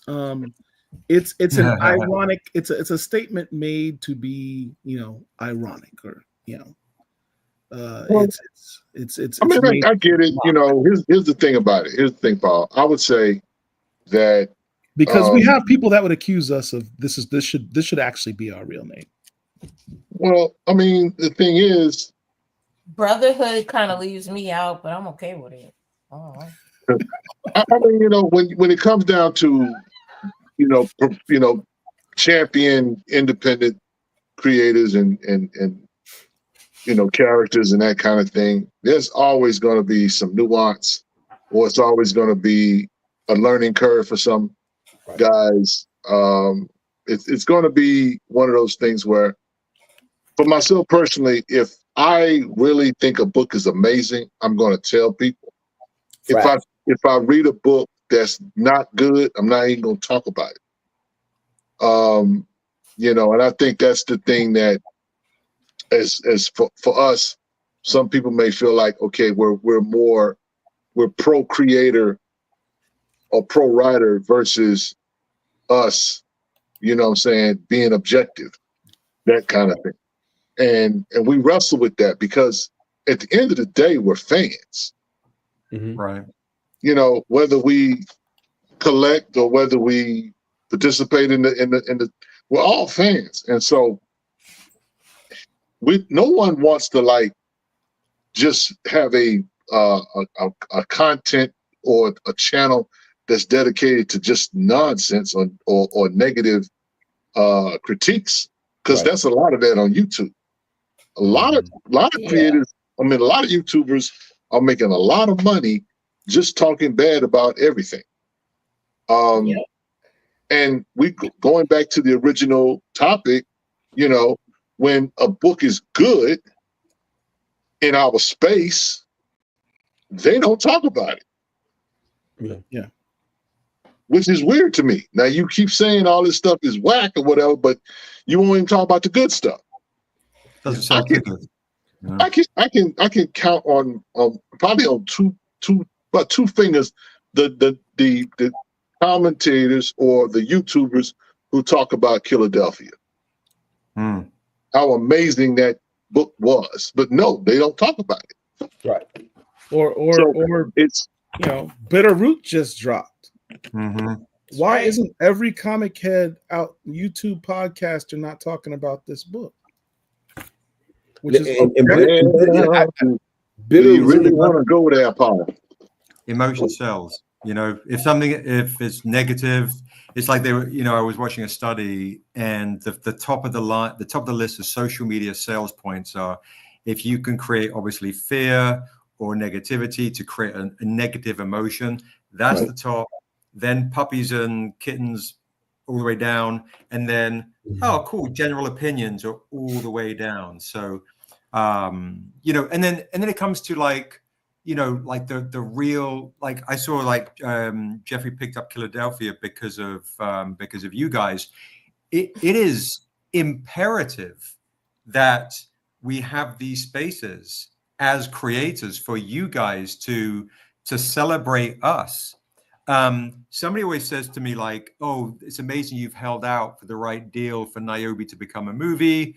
And I'm like, for sure, but we can't hold out unless you buy these comics and support us, right? Yeah. If you love our comics, if you love what we do, then you have to show that support.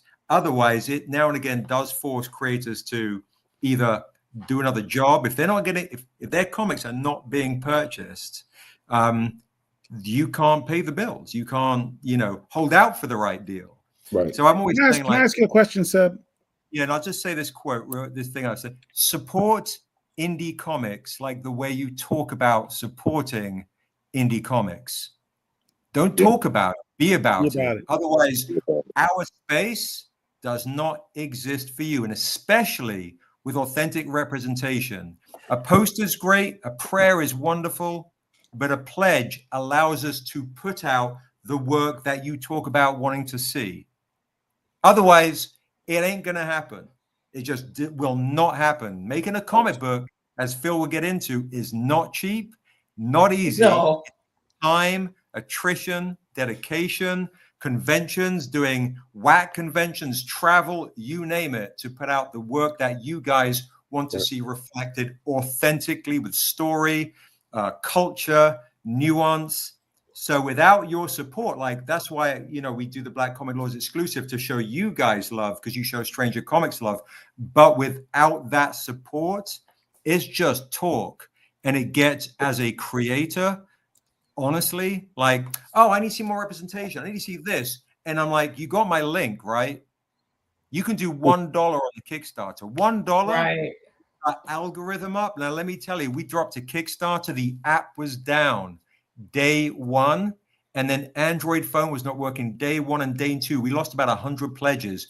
I emailed Kickstarter. They responded to me in 3 weeks and said, we can't do anything about it. So these are real life, our realities. We are supporting our families by making these comics for you guys and for us. And the other thing I was going to say too is, if you're a creator and you're getting into something, the reason why I love this stuff, Phil, I'm doing it to cater to an audience to some degree, but I'm catering to my spirit. Yes, sir. I love fantasy. I love Sergio Leone. I love Kurosawa. I love Coltrane. I love the culture. So if this sit makes $1, I'm nourishing my soul in real time. Yes, and sir. if somebody, you know, I'm like Miles Davis with that. I'll play with my back to the audience if I need to. It's okay. I'm not here to be a DJ playing a bit of hip hop, a bit of rock, a bit of this, a bit of this, a bit of this to please everybody. I don't give up. I have to please my soul and what speaks within. And then if people rock with it, then fantastic. But if you guys don't support Wiseacre Comics, Thorn Identity, folks in the chat, and Stranger Comics, that's why you have sound-alikes coming along. That's why when I see people ripping Niobe off, I'm like, I get excited about it. Like, oh, I can't wait to see what vapid, hollow representation of my creation on TV. There's another costume carbon copy caricature of true creation. And I'm all down for inspiring and staying inspiring. And that's beautiful. But when the characters and the creators do not get their flowers, then it upsets me. So folks in the chat, right? I'm giving away free comics tonight for you guys for dropping $5 on a campaign. It's not a bad deal. But the way Seb translates from he was going off. The first he had his light skin energy, he was real cool.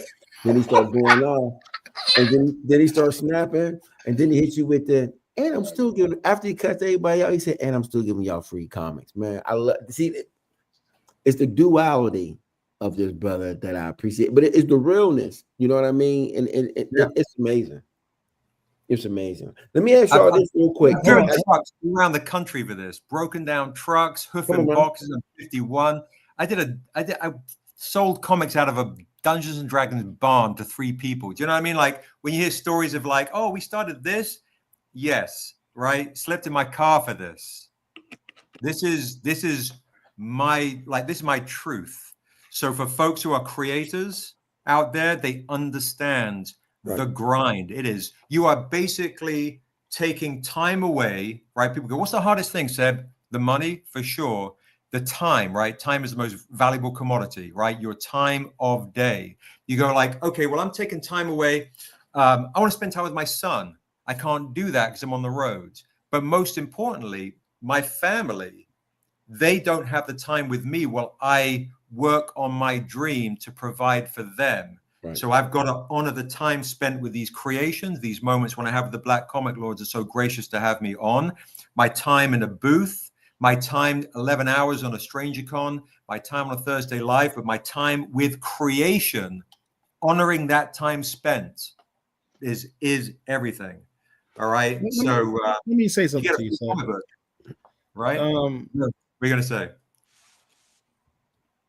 I wanted to thank you. You said thank you to us. You said, you know, Black Comic Lords, you guys help us creators. The reason I bring that up. Cue up the maze music. Huh? I said cue up the maze music. I want to thank you. I mean, here's the thing. Comic books are supposed to be, for us as fans, a way of escapism. Right. It's tough out there in these streets, right? Life is tough. Life as a Black person in this country that as we got going on right now is tough. It's nice to have something to escape with. Right? It's supposed to be comics for me. My entire life has been my solace. It's the way that I decompress. It's the way where I can be myself and enjoy something that's meaningful to me. It's where I clear my head.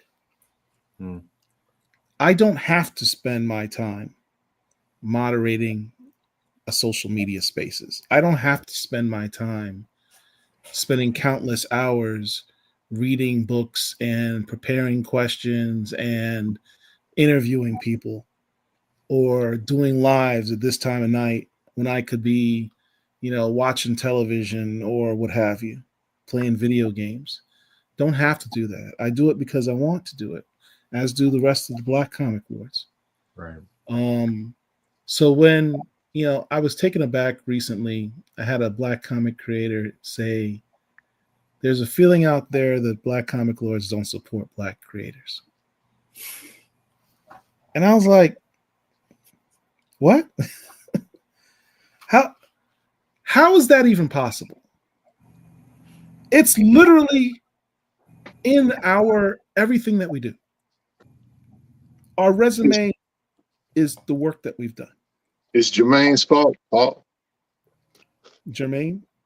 Who's Jermaine? Google it. You'll I'm being silly. Can I just address that real quick, Paul? It's nice to have someone actually say, you know what, thank you, because you guys actually do good for us. Because that's listen, if you're not, here's the thing about us. Squeaky wheel get the oil. And so Sebastian knows how to oil the machine. He knows how to work with us because, again, we're helping him sell books. We're helping him create this frenzy for because when this show or movie does show up, y'all ain't gonna be able to get with him. Oh yeah, I'd be like, hey Seb, can we have you on the show? Hey mate, I don't know you all. You have to talk to me. Let's say, hey Phil, the Black Comic Q. I know you got his phone number, but you know that number gonna change, right? When he blow up, right? Me and Seb gonna be working together. No, but seriously though, your show, mate, but I've got a meeting with Denzel at 7, so I can't make it. That's fine. That's fine.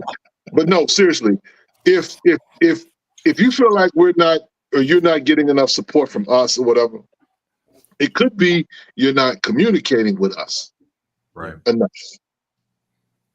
You know, you could have a relationship with the quote unquote space, the Facebook space.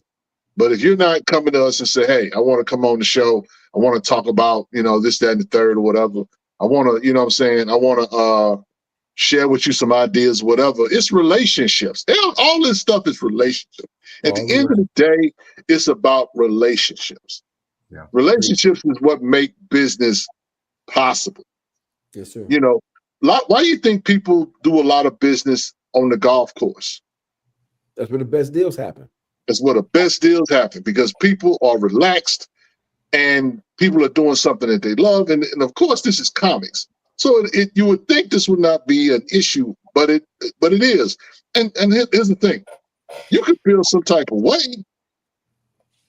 You could say, you know what, Black Comic Lords is not. We've been getting that, though, Paul, since day one. Yeah, but, bro, it's frustrating because it's like. It is what it is. I mean, we're expected to give grace, right? Yeah, I to a creator think who doesn't do their job. You're right. Right? We have to give grace before a creator doesn't do their job. But, you know, oh, you didn't respond fast enough, or you didn't do this or that I wanted you to do. I'm like, first of all, you're not paying me. Right. Second of all, I have a life. This isn't my full-time job. Do I look like I'm making millions of dollars doing Black Comic Lord stuff? We don't get paid to do this. The money we get goes into Black Comic Lords, to the website and all the other stuff. We're not like... there can be a massive entitlement sense. I mean, I'm in the indie space. I'm venting at the moment. No, but that's real. I mean, to be honest, like when I reached out to you guys today, it was like, you know, like to pop on and say hi. There's no pressure, and I appreciate the time and space that you give to me. And I think with a lot of folks out there, because I get the same thing with people submitting or going, hey, I want to work with you, Stranger Comics. Why haven't you responded to me? How I've submitted your book, my book to you. I've done this. I'm like, I don't have the bandwidth or the budget to do lots of things. I can do what I can do.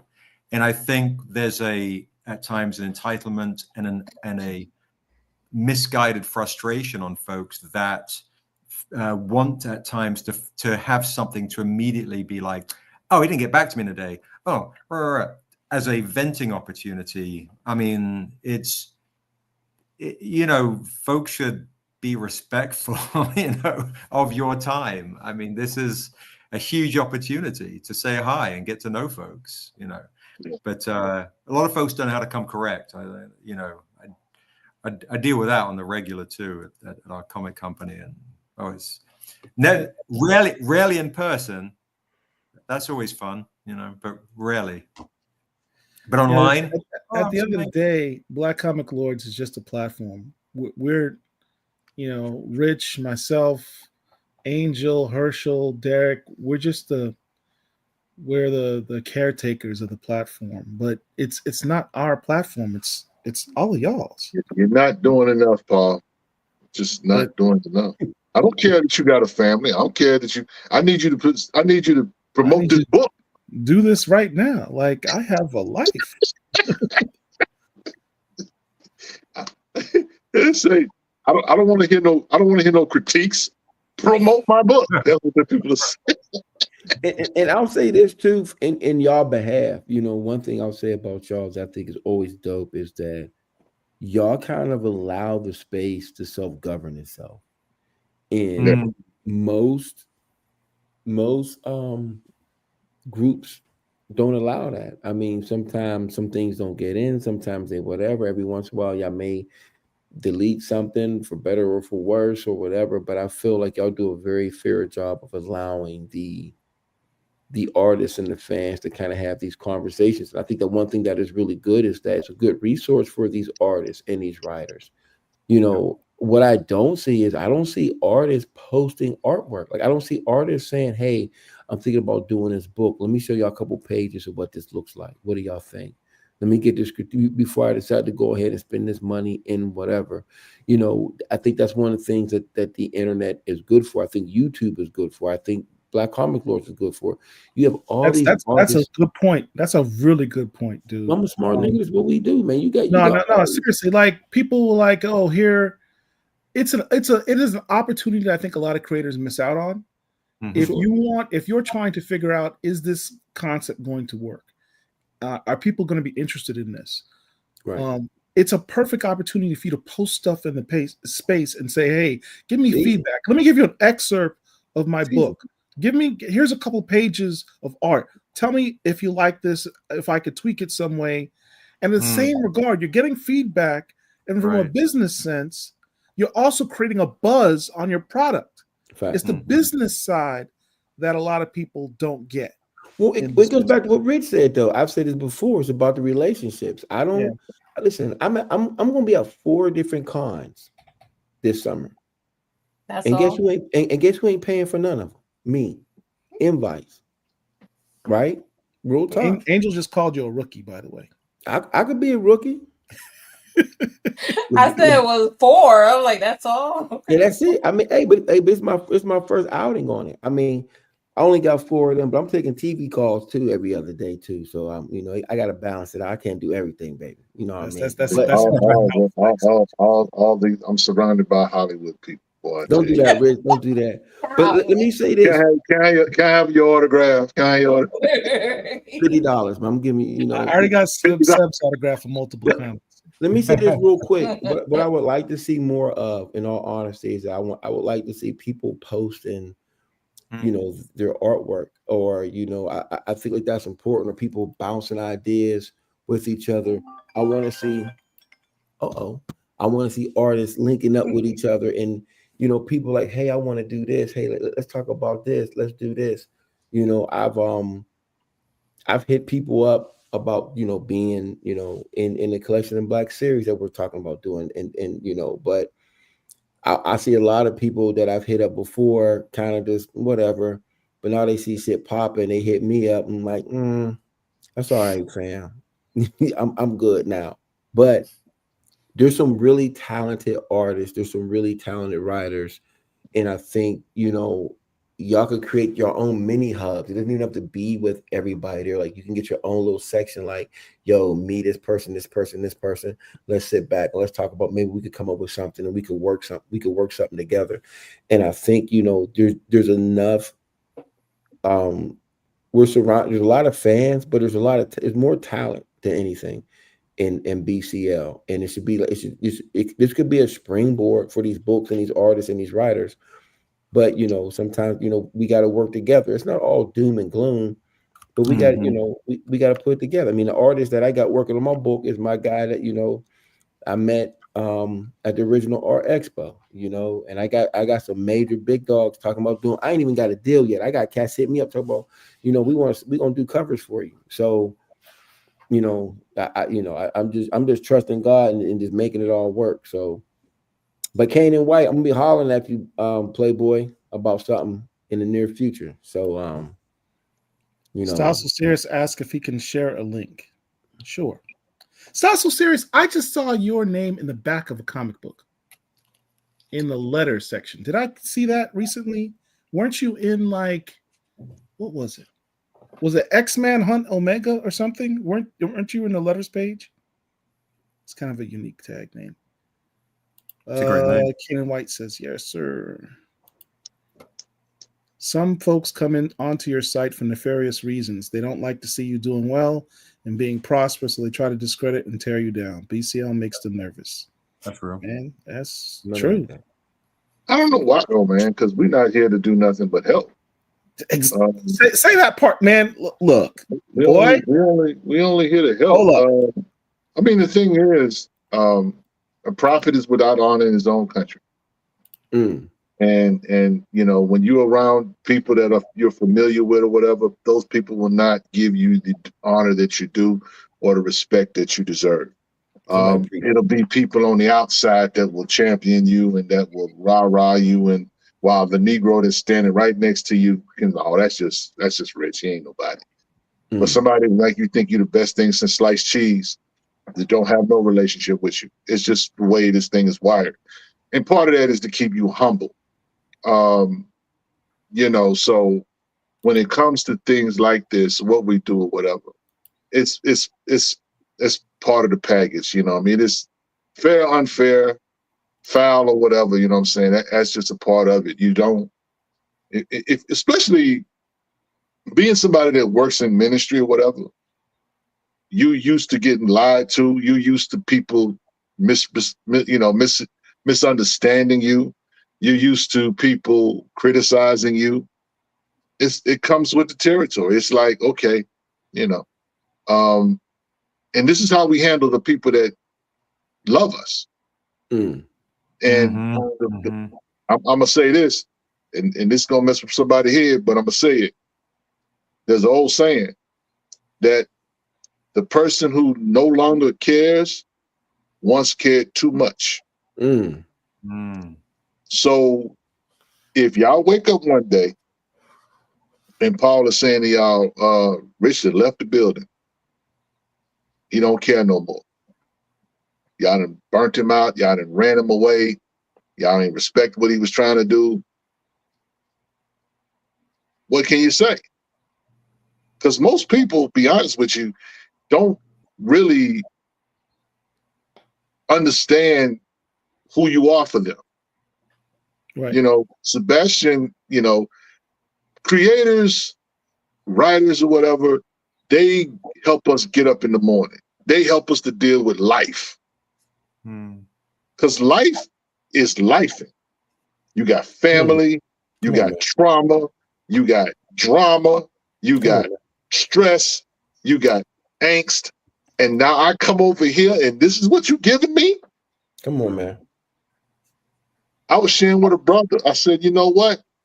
We created this space so we could come and be together, right? Exactly. That we could work, that we could network or whatever. And I told him, I said, you know, God has a funny sense of humor. Because God told me, he said, you know what? You were more happy by yourself with your comic books than you are now with all these people around. Say that part again. Say that part again. I got you were more happy. You were more happy. Books. I can with spend more, my time reading. You were more happy with your comic book by yourself. Now you done surrounded yourself with all of these people. And, you know, it helps you to gain some perspective. Yeah. That's why I take breaks. I'll tell you. I have to take y'all in doses.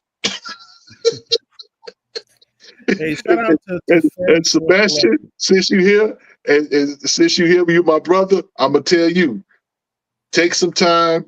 You work hard, but take some time to rest, bro. I appreciate that. Yeah, take some time to rest because you know we need you for the long haul. The long haul. I appreciate you know what I'm saying? I want to read. I really want to be in my 60s and 70s reading about, you know, asunder, you know, 10 years, 20 years down the road. We need that. Our children need that generational thing. When it comes to things like literature, I think that we don't have enough of that in this space. We have a lot of people that write books, but they don't really write from a literature standpoint. I want something that's going to be here. Why would you think we're still talking about some of the stuff that Chris Claremont wrote back in the 80s? Right. That's been 50 years. I mean, nearly 50 years, and we're still talking about it because there was some genius in it. And so I think that a lot of times when we talk about skill level, like Phil was saying, we talk about, you know, that talent, that craft, respecting that craft, that kind of stuff. We need that kind of stuff that's going to like carry us over because, like Paul like to say, these are our fables. These are our myths. And so these are the things that we culturally are a part of. I want Niobe and her story to be a whisper that I'm having with my granddaughter. You know what I'm saying? That we talk about culture or whatever. What drives culture? It's the things that you do. It's how you see the world, that kind of thing. And so I know that for a person like myself or whatever, I have to stop and appreciate what I'm given. Right. Because nothing hurts more than for you to work your ass off. And people say it ain't much to what you did. There's a lot of people out here, and I'll say this and I'm gonna shut up. No, you know why some of the black creators, some of y'all having the problem y'all have? I'm gonna just tell you to your face because I love you and I ain't scared of you. You're not grateful. That's fact. You're not grateful. I'm done. And you will always have issues because you don't know how to be grateful. Right. I'm done. You can have it, Paul. I'm done. I mean, That's a word right there. You said what I wanted to say, so thank you. I appreciate that.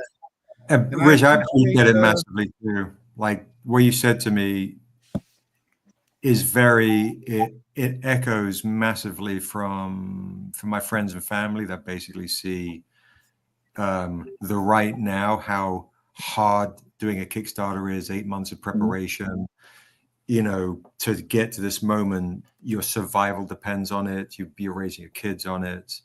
Your staff raising their kids on it. The stress, the pressure, the travel. There's always a lot. It's wild that you said all this right now. The concern for my health is real. So the long haul, the last couple of days, the last week or so, I would say I've started to kind of really having to kind of go, "Ooh, hang on a second here. I might, once this kick is done, I might need to take, you know, a beat."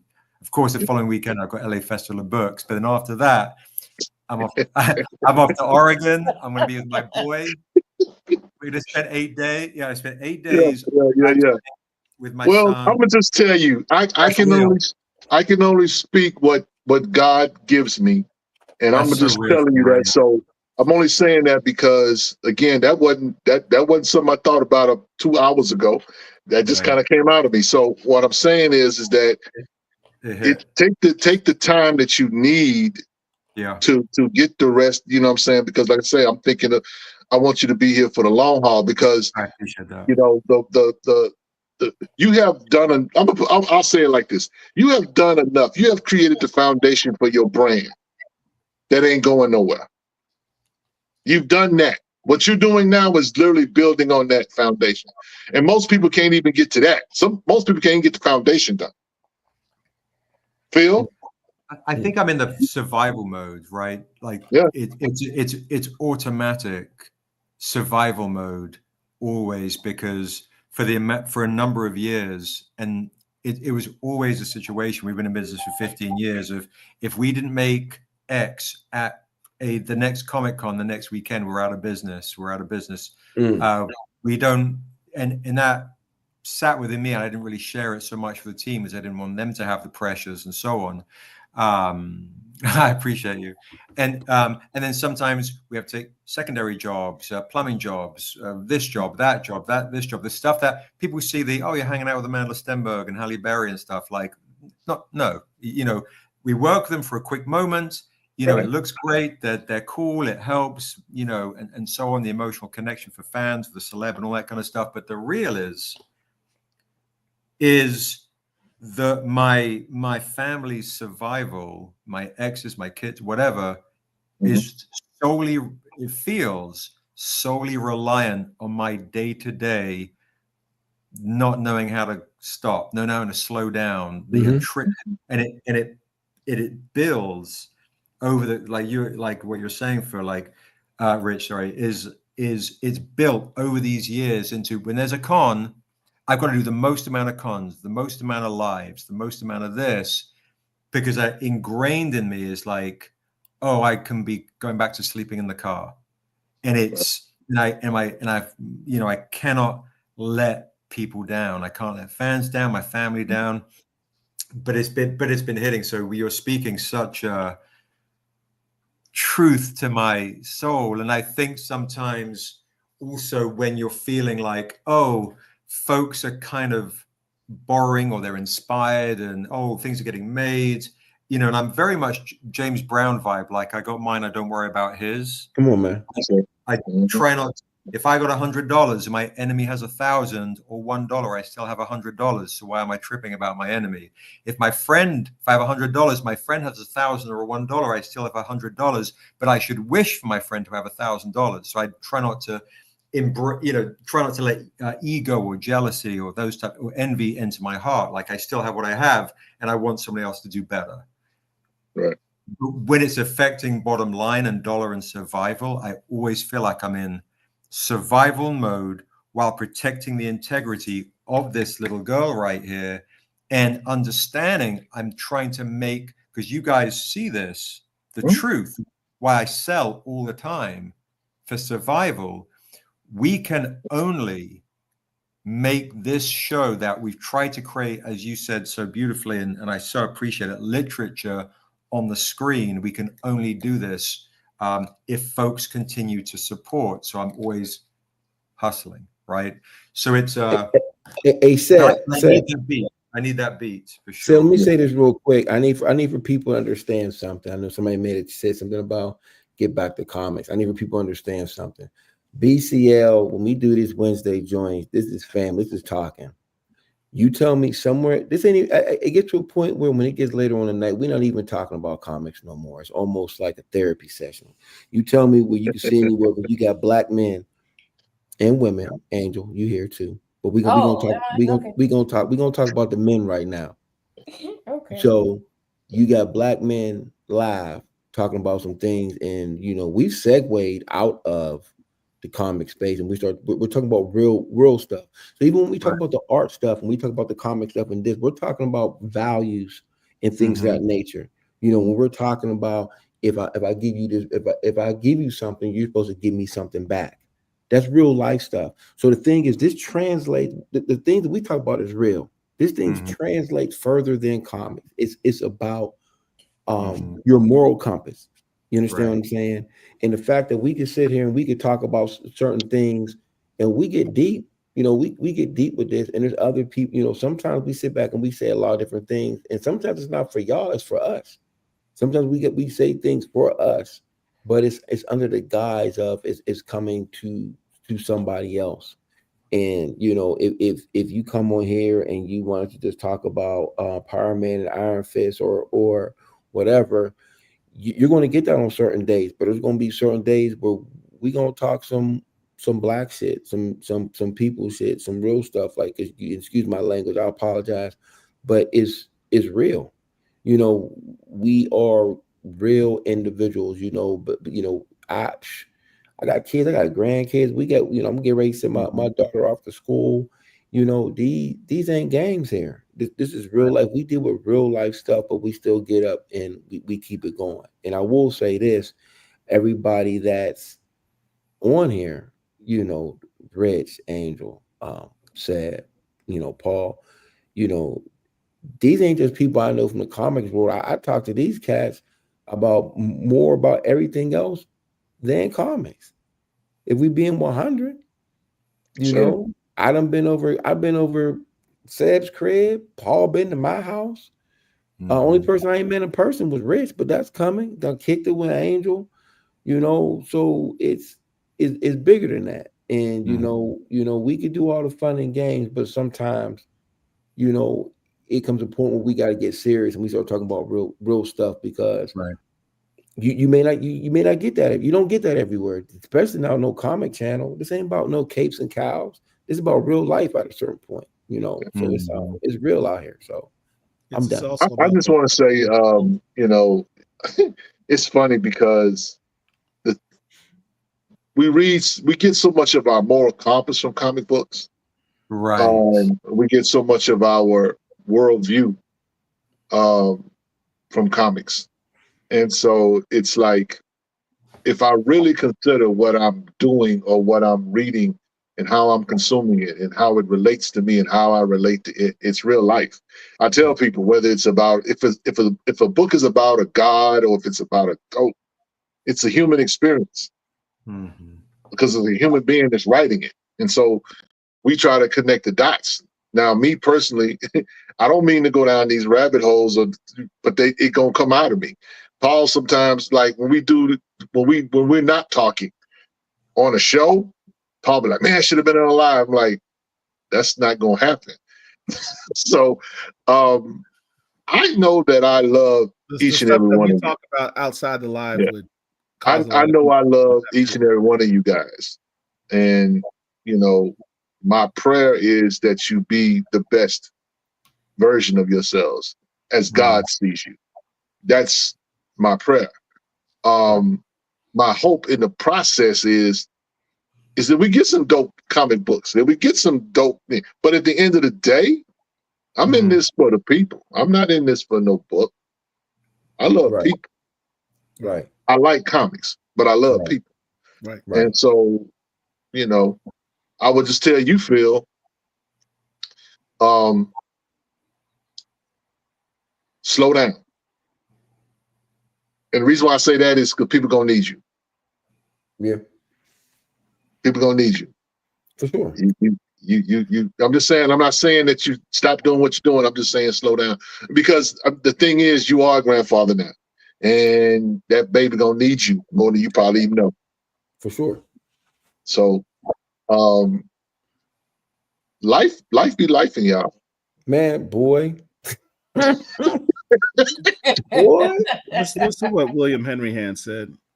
All the other contexts and topics is the black in Black Comic Lords. It's the lens that we read, interpret, collect, and appreciate comics. Can't take that part out. That's Yes, sir. man. Yep, that's fact. That's the I need blackest to part of I who need we to are. screenshot that. A lot of people forget we don't need a Black Comic Lords to say here's a dope comic. Right. You have the internet for that. Anybody can do that. Right. It's not about that. It's what Rich just said. It's about the relationships. Right. Yeah. Joe Illidge, who was in the space, once described us as he said He's in the chat. I think he's in the chat too. Yeah, he was in the chat. He said Yep. the Black Comic Lords is the nexus of Black comic book realities. He's so eloquent. But what he means by that is what we intended. We just wanted a dope space where we could come together and share comics culture through that Black lens. Right. And that Black lens says, hey, I want to see characters that look like me. That Black lens will say, hey, I want to have a writer or artist that looks like me and support that person because they do dope stuff and no one's bigging them up in the larger mainstream comics. Right. No one's showing them, no one's giving them their just due. That's all right. That's when I get my first. It was so dope, but I can't even see it getting sold at my LCS. I'm gonna tell you like this here, Paul. When I get my first million, I'm gonna nose up to all y'all. Like, at the end of the day, Black Comic Lords is about our culture. It's about absolutely. Our relationships between each other as fans, as creators. That's what it's about. That's what we're constantly saying. Black Comic Lords ain't about us. It's about all of you as people. So yeah, sometimes we're gonna get off topic, and sometimes not everything's gonna fit onto funny colored pages that's on cheap paper.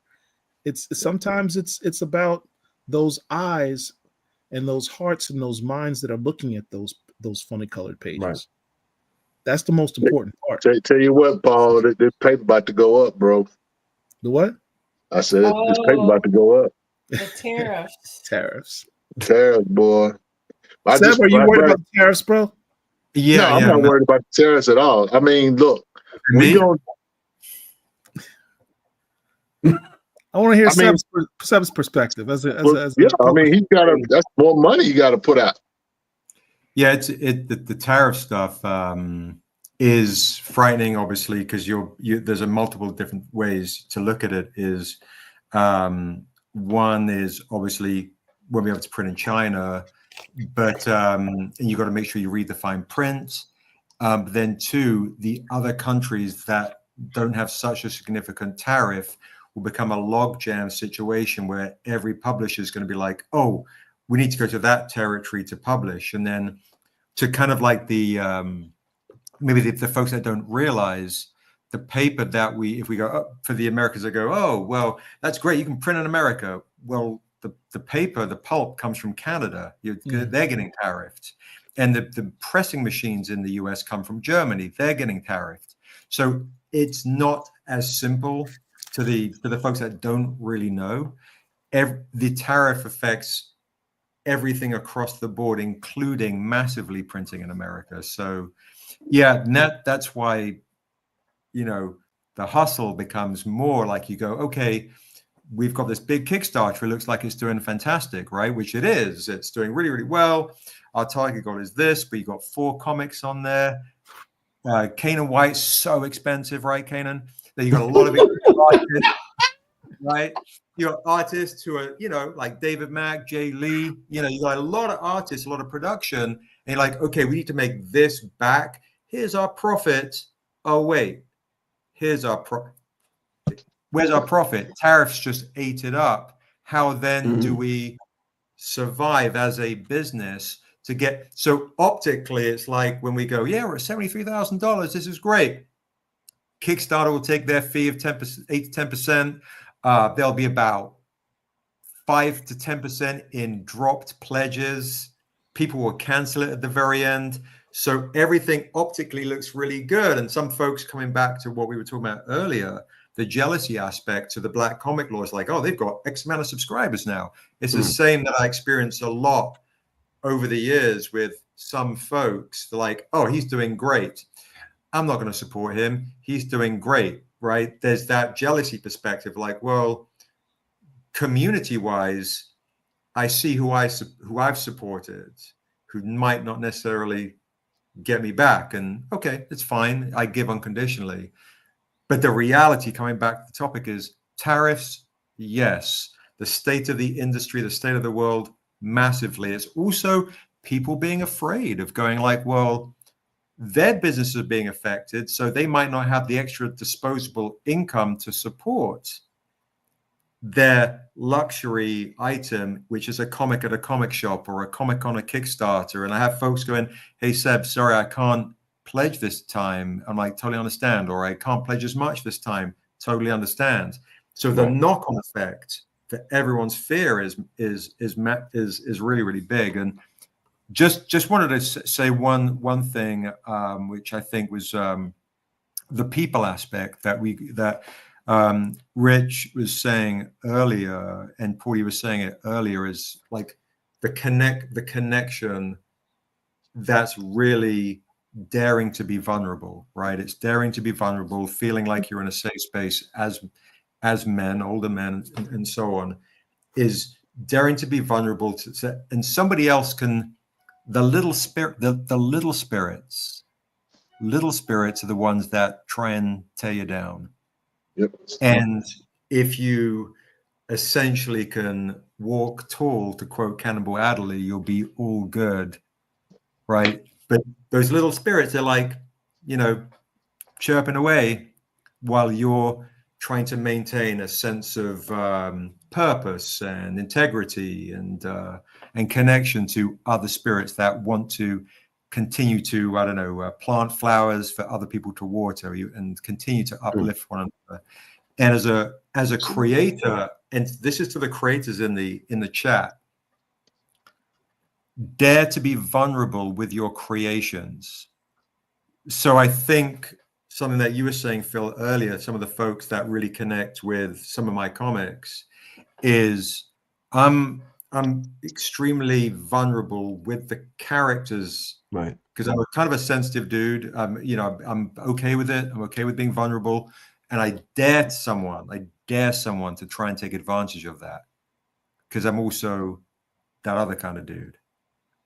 So I've given you an opportunity to get to know the real me by being vulnerable. And if I can translate that as best as possible into Niobe or the Stranger, these characters, for somebody else to go, oh, it's okay for me. I don't have to put on a front. I don't have to be cosmetic.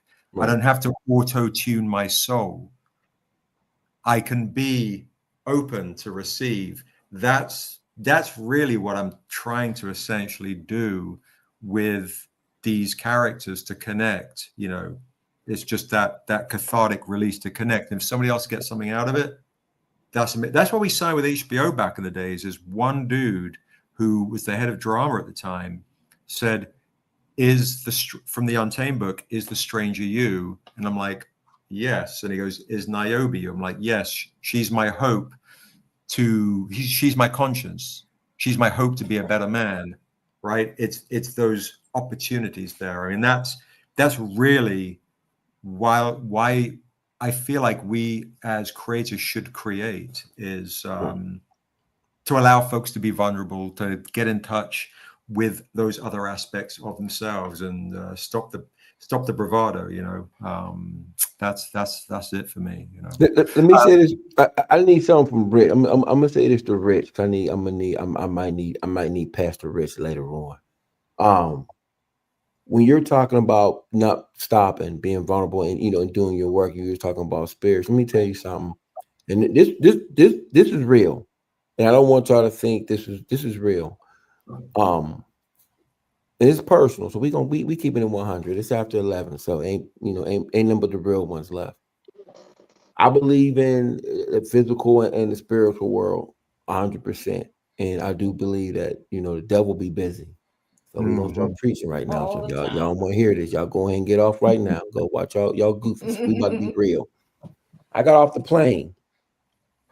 This how I know you know when you destined for greatness, because things try to come in the way to stop you. That ain't never been an issue before. Okay. So I'm trying to edit this video, trying to do this 4K piece, and for whatever reason, it kept stopping at 88%. I didn't sleep at all the night before. Slept for a half hour, literally, almost 2 days. Had another issue with some bread. We're not gonna get into that. So you're frustrated. So when we get frustrated, sometimes we stop, right? I'm like, no, I'm not doing it. I'm keep going. So I said, you know what? I'm not gonna give him the 4K version. I'm gonna give him the 1080. So I was able to do that. For some reason, I could not get this one thing to render. Never had an issue before in my life, but of course, when I'm getting ready to go to a film festival, of course, the version that I want all of a sudden isn't going to work, right? Whatever. Get off the plane. My suitcase is cracked. The wheels off. The big old crack on the bottom. Never had an issue like that before. I'm tripping. I'm mad. I'm whatever. Okay.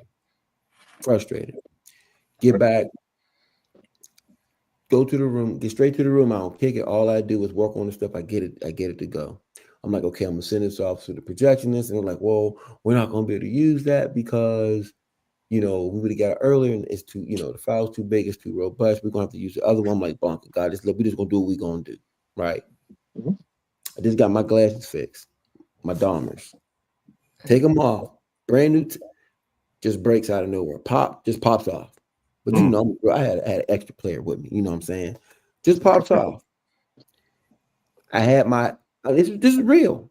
I had my AirPods in. Took them off to do something. Put them in my thing. You cannot tell me I didn't put it in my case. I opened up my case. It wasn't in there. And this all happened within 24 hours. Stressed out, getting ready to go to this thing. You know what I still did though? I still went and I shot me an intro video for me going to the joint, because I'm not gonna be defeated in the moment. It's not gonna stop my greatness. Was I mad? Was I frustrated? Of course I was. You feel what I'm saying? Came back to the room, did what and I said, I knocked out what I had to do, and I was like, I'm coming on tonight, so I'm gonna get on here with my brother, spend and kick it with him. But I'm gonna keep it 100. I was at my wits' end earlier in this week. I had so much stuff going on, and then to get off the plane, and it's just issue after issue after issue after issue. All that means is that this thing about to be jumping. Yeah, that's all it means. It's about to be smacking. You know what I mean? So it's like when the first, and this is my last point, when we was coming in the plane, I say anything, I don't care. So when the plane land, right? The plane land, and the dude hit the brakes kind of hard. Okay. People was like, woo. I said to the lady next to me, I said, man, I thought we about to sing some old Negro spirituals or something, because it was rough. Hey, yo, I swear half of the cabin started cracking up, man. I was serious as hell. So you thought you was going to the sweet by and by, huh? Man, listen, I thought we were going to the upper room. The upper room. I was like, boy. I mean, guy, look, let me tell you something, bro. Frustration and angst and whatever, anxiety, all of that is relative. Oftentimes what happens in those cases is God is testing your patience. Right. Because if something is for you, then it's for you. Right. You're not fighting against it. Right. And what I mean by that is that you literally was frustrated at wit's end, but what you did was you went on and you shot a clip. Right. You could have said, you know what, things are not going right, I'm gonna just chill. No, you stayed focused. And when you're focused like that, when you have a laser focus like that, you can get things done. Right. Everything could have been perfect, Phil. Yes, sir. And you could have gotten a million things done. But what you were supposed to do is what you did. Yes, sir. Mm-hmm.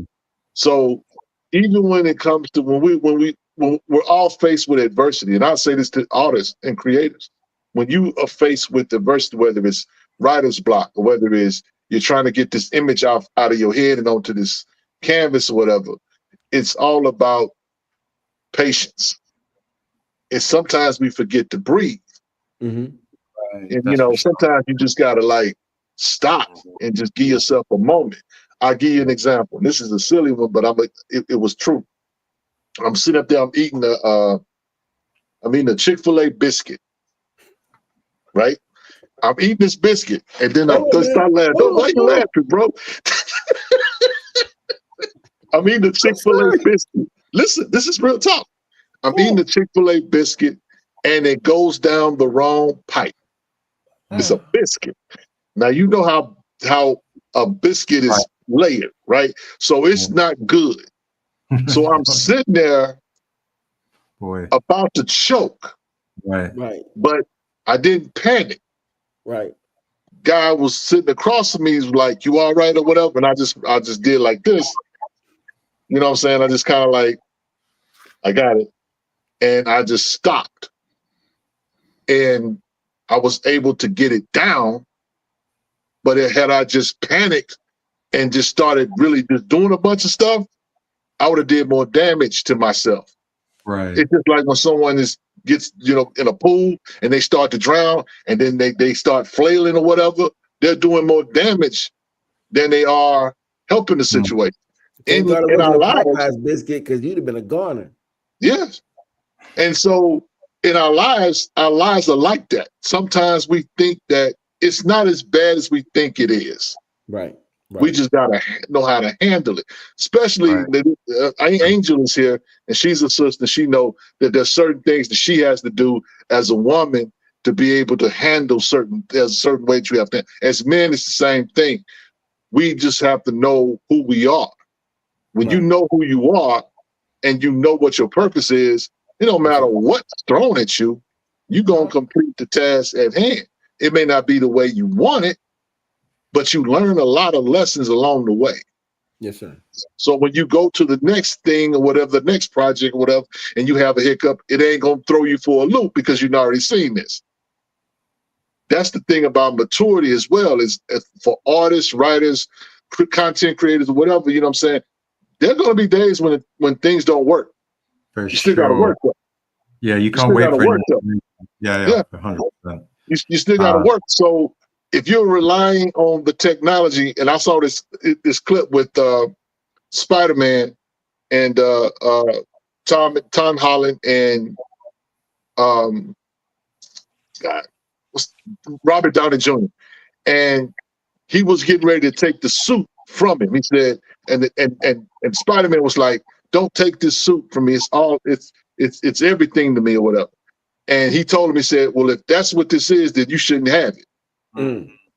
See, I bring that up, Phil, because you have an integrity that's necessary for what you're doing. Appreciate it. If you didn't have integrity, if you were a shyster or, someone that couldn't be trusted or whatever, none of this would go right for you. Thanks. So your character, your character's not in the camera. Your character's not in the technology. Your character's not in none of these things. Your character's your character. That's why things work out for you, because your character speaks to not these things that that are subject to go wrong or mishaps or whatever. Those things are important for the Sebastian. You know what I'm saying? I mean, I'm pretty sure a big project like Asunder, there probably were days and you couldn't figure out what was the next move, but you probably relaxed, gave yourself some time, because that's the other thing too. You got to give yourself some some time. We want to give people grace, but we don't know how to give grace to ourselves. Come on. Right, for sure. You gotta give yourself some grace sometimes. It's like we want to perform, we want to do well, we want to be excellent. Angel, you strong Black woman, but you don't always have to be strong. You just sometimes have to be just Angel. Yes, sir. And that's life. You don't make something happen, whatever. Sometimes you just gotta let certain things happen.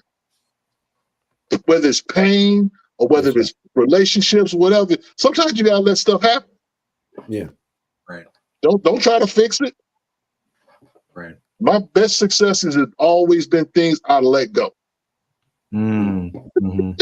He just let it go. You know what I'm saying? If someone doesn't like me as a person, whatever, let it go. Right. I get more done. And guess what? That person winds up, whatever reason, coming around at some point. They always want to spin the block. Yeah. They do. Hey, my Aunt G, man, rest in peace. My Aunt G said to me one time, man, I was sick about a girl. I was sick. Rich, I was sick. You know that sick when you sick? You sick? Yes, sir. And she said to me, she looked at me, she said, baby, we in Mississippi at this point. Okay. She said, Phil, let me tell you something. Now you gotta remember my family, type of family I got. She looked at me and she said, Phil, let me tell you something. If one won't, another one will. Woo! Yep. Let me tell you something. Absolutely. You want to talk about I went on a terror that summer? What? Watching Rico in the chat trolling. You some Popeye biscuits, some butter, and always good up.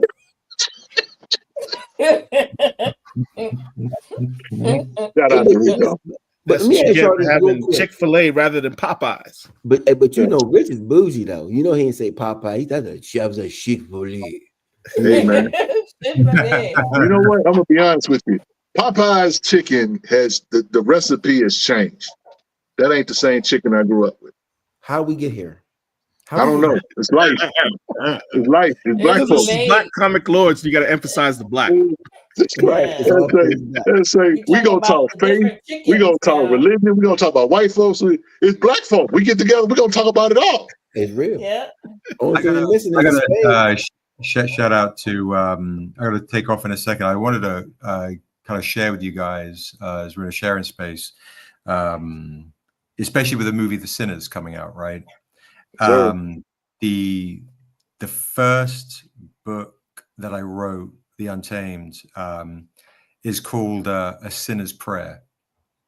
And it's the tagline, right, for The Untamed.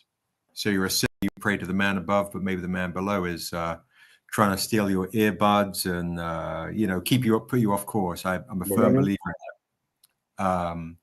And there's a line I've got in The Untamed that says we're all sinners. So it's really kind of wild to see the stuff coming out right now. But when I first, Bible say that too, but go ahead, brother. yeah, for sure. But the first book, the way it started was I was rocking my newborn baby to sleep, and I was overtired. I hadn't slept properly in a few days, and I was at odds in kind of separating from my son's mother at the time. And We're getting deep, y'all. And I was feeling really like not good. Right. And I was rocking to sleep, and I had a pen and a pad, and it was like this is literally the origins of The Untamed. And I was seeing the curtain patterns on the wall. They looked like two demon faces dancing. And I wrote down, I'm a bad man. I've done bad things. And day one, I come to town. Basically, it was just a stream of consciousness where in the next 10 minutes, I wrote, day one, this happens for me. Day two, this happens. Day three, day 4, day 5, 6, 7. And just in a delirium state. And then when it was done, I stepped back and I was like, wow, here's Niobe, and this is set in this world I've been creating since I was a kid. And this is a way for me to essentially find redemption and get my family back and be a better father, or better man, better husband. And what would I do to do that? Would I kill the world to do that? Mm. And then I took this, I guess, this synopsis of sorts, and then I wrote the script, a movie script, literally from that, and then took that into the comic space, and that's how I got to The Untamed. A Sinner's Prayer is literally from feeling like I was having a divine moment, and when you read, if you guys get a chance to read The Untamed, that really speaks to my truth, which is why that guy at HBO is like, is the stranger you, and why we try and find connections with this. So and along the way, right, I had The Untamed and I shopped it around to different companies, and they were like, try to rob, steal, sue, you name it. It always felt like there was something stacked against this project. But to you, what you were saying is the persistence and fortitude to keep going. It doesn't matter if someone's trying to steal everything you have, which was that situation from one of the big comic companies. I signed an NDA, so I can't say who it is. But they came after me for everything I had, just to basically say that it was, they wanted to do it, so they wanted to say it was theirs, and I didn't have a pot to piss in at the time. And I had to have friends of mine drag me out of convention because I was, it was at that point, so the journey, I can share this on another live, but the journey of The Untamed, the realities of the story of why The Untamed exists, from the amount of beatdowns it's taken. Right. I've always felt like the devil has not wanted it to exist, but I'm fighting every step of the way to make these stories happen, and make, whether it's comic or TV film, those stories, that's when you were saying that, Phil, that moment, I felt like I resonated with it so much. That's been the 15 years of Stranger Comics, right? And that started with The Untamed, and that's a dope story, bro. When I remember I read it, we did our interview with you, our first interview. I was ripped. I didn't put the book down. I literally read it, I think, in one setting. And it's one of those things where we all have these thoughts about our lives, and think about it like this: you're walking somewhere, you're going down a street, then you decide to you can turn right, you go left, or whatever, but you make a choice, right? And when you make that choice, you encounter so many things on that way, but you think about it, well, what if I went back the other way?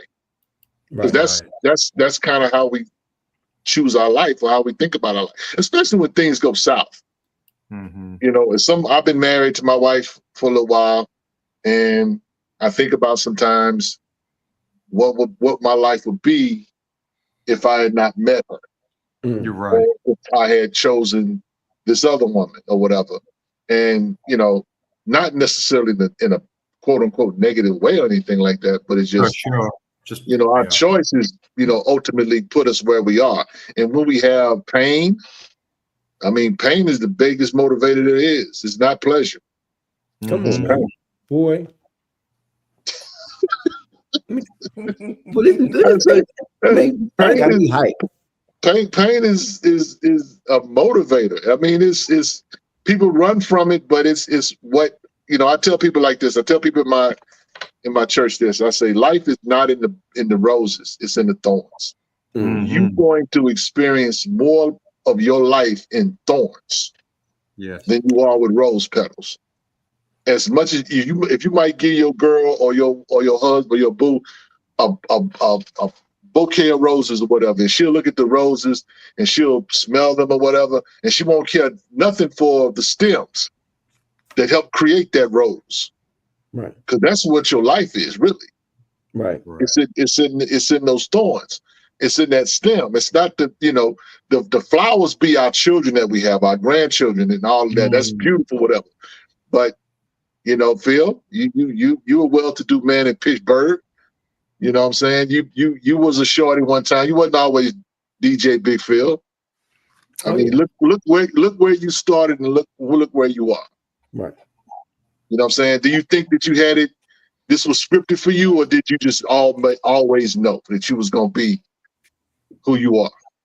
I'll say this: you could look at my high school yearbook. I had some goofy shit in, like, yeah, what you gonna be? I'm gonna be like the greatest entertainer. I said something crazy like that.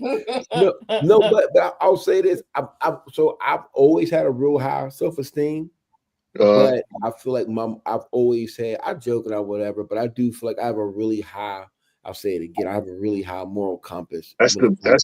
You East Coast people. Y'all East Coast is something else, man. Yeah, I do have a real high, I do have a high self-esteem. I look at people who be all down, I'm like, what the fuck are you down for, boy? Get up. You know, but I am also, man, it's like today was, you know, I feel like, you know, when I get on here with y'all, I think a lot of times, you know, we, like I said, we have these different conversations, and I feel like even though we talk about these books, it's just good to have these things. And it's, you know, like today especially was really dope, you know, with the stuff that, you know, Seb shared and things we talked about. And it's funny though how we'll have these real deep conversations, and then we flip it around, we turn it back in the comments. You're like, yeah, man. So when you put your books out, man, we want you to have a high moral compass. You know, we try to keep, we try to keep going back. Meanwhile, and I think people, everybody wants to be the hero, bro. Everybody wants to be the hero. I don't know, man. I just, you know, man, when it's funny, man. I'm sitting here in this hotel room, and I wanted to make sure I jumped on. I could have been doing anything else. I'm in Charlotte. I'm kicked. What? I'm like, no, I'm gonna get on here with my brothers, man, and holler at y'all, man. And I'm gonna say this: I owe a lot to BCL because, you know, y'all show me love when I'm doing what I'm supposed to do. Y'all be on my back when y'all feel like I you know, you could be doing this, you could do that, and I take all of that, you know, and I appreciate it. And you know, there's a lot of people who can't take that, and you know, I really do appreciate BCL being here because I think it's just a dope platform, man. And y'all show me some love and allowed me to, you know, do certain things. So, you know, I appreciate it.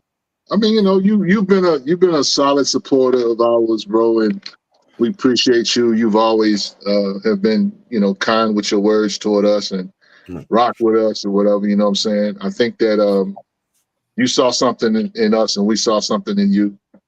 And it's just worked, you know, for, you know, the benefit of the culture. I think that we all, at the end of the day, want to do this for the culture. We want to, you know, do something, leave something that, you know, people will remember us by or whatever, whether it's just, you know, a kind word or a dope comic book. Either way, something that will help us grow. You know what I'm saying? It's like we love this space.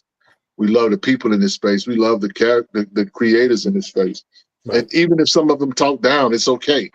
For sure. Because, you know, at the end of the day, we're here to help. We're not here to hurt. We're not here to tear down. You know what I'm saying? And if we catch strays, it is what it is. But we've tried to maintain some consistency or whatever. I think that I've wanted to quit BCL probably about 11 million different times. But I guess what keeps me here is the people. Right. Even though sometimes I don't like the people. They don't like me. We don't like each other, but we kind of get along. It's that dysfunction. That's black life, y'all. Full of dysfunction. We're going to love each other, but we're going to be toxic. We're going to love each other, but we're going to be dysfunctional. Big dysfunctional family. All right, yeah. I know Seb's got to go. Yeah. Appreciate you, bro. Take care of yourself, man. Yeah, thanks for sharing with us. I appreciate that, brother.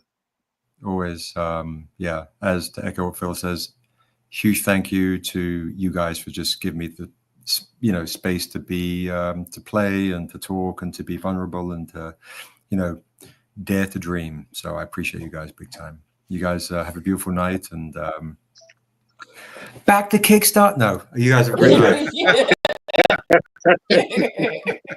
Take care, bro. Hey, before you go, man, hey, make sure y'all check out my socials, man. Check out the video I just put up for tomorrow. I'm about to share it right now. I'm about to share it. Done. We'll do. So love y'all, guys. Man. Appreciate you. All right. So Phil's got a video he wants to share. I have no idea what this is. Hey man, you got music. You got music attached to this, bro. You ain't gonna get us demonetized. By the way, let's see how many likes we got. We ain't got enough likes.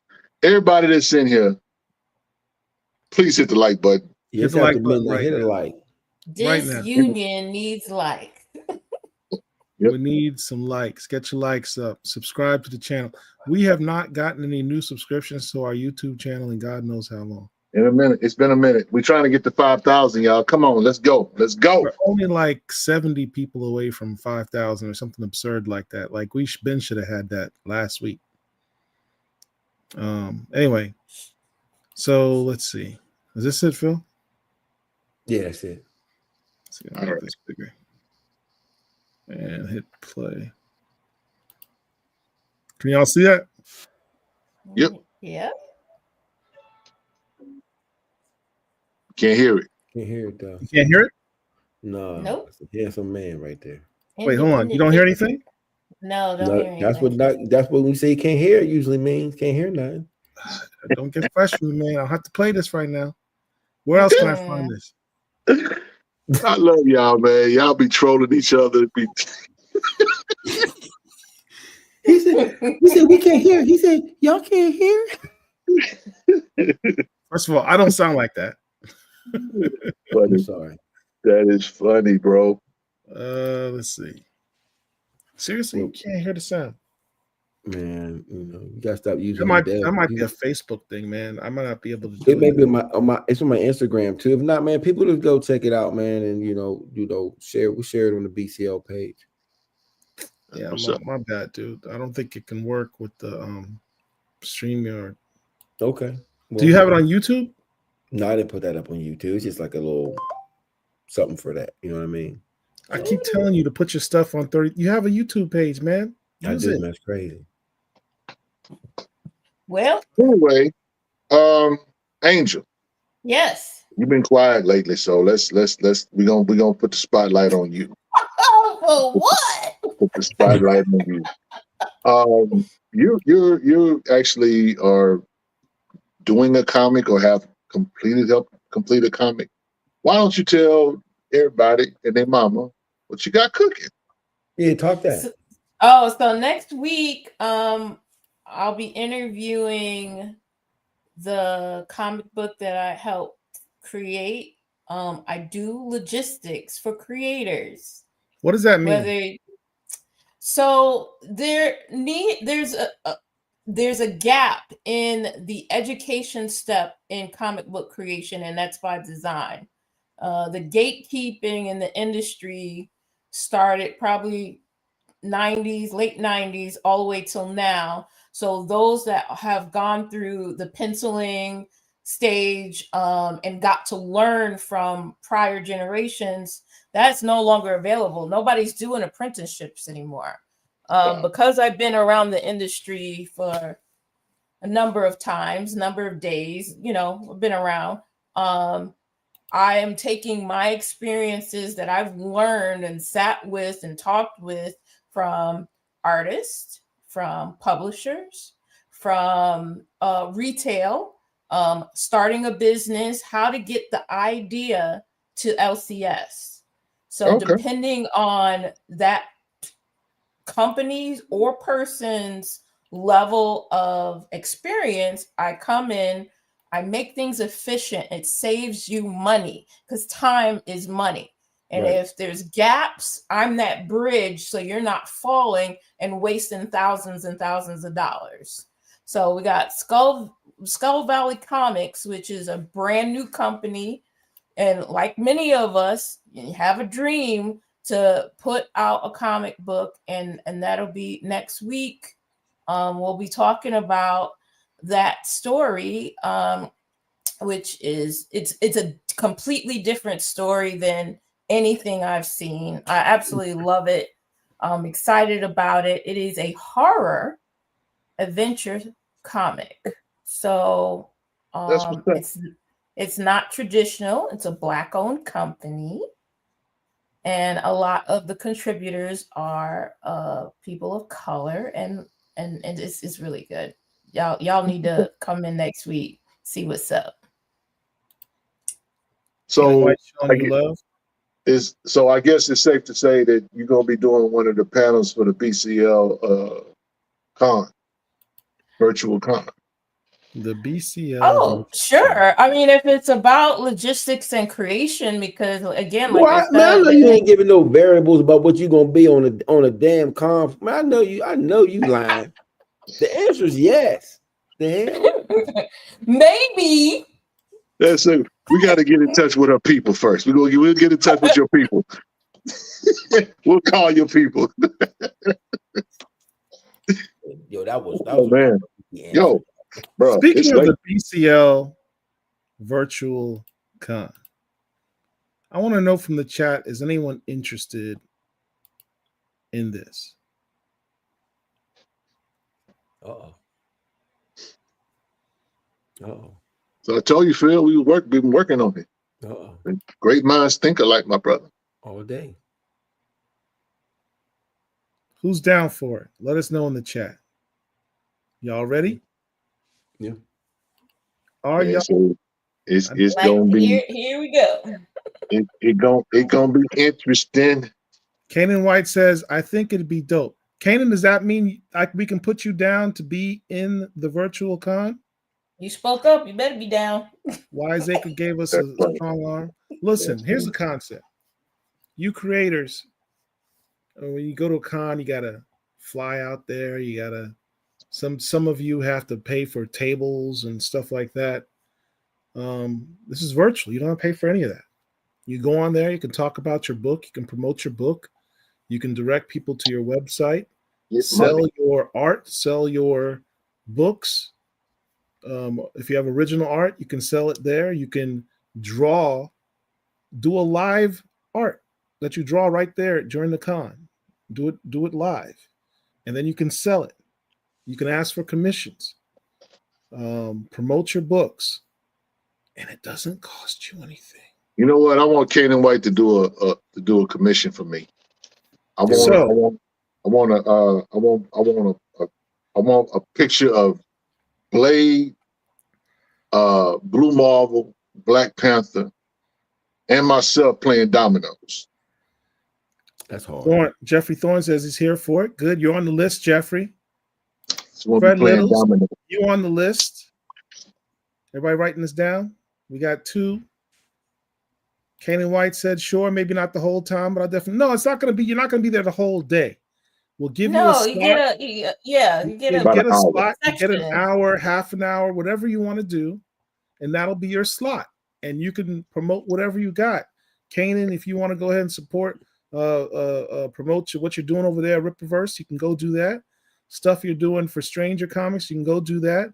Don't forget about my domino commission too. I'm so serious about that. I'm so serious about that. Kanan's down. You know, and I'll have, whatever Kevin y'all Pitts need is from buying me. everything. But you know what you could do, Phil? You could do a DJ set. I'm not DJing.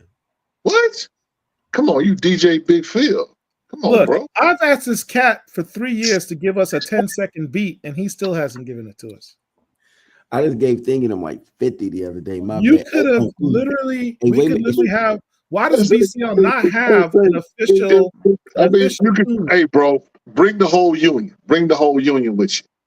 Oh snap! Y'all can turn it out for like 3 hours, 4 hours. I tell you what I will do. What I'll do is this. We could come up with we'll do something where, like, when y'all switching between guests, I'll do some DJ sets, and I'll make sure stuff that won't get y'all flagged.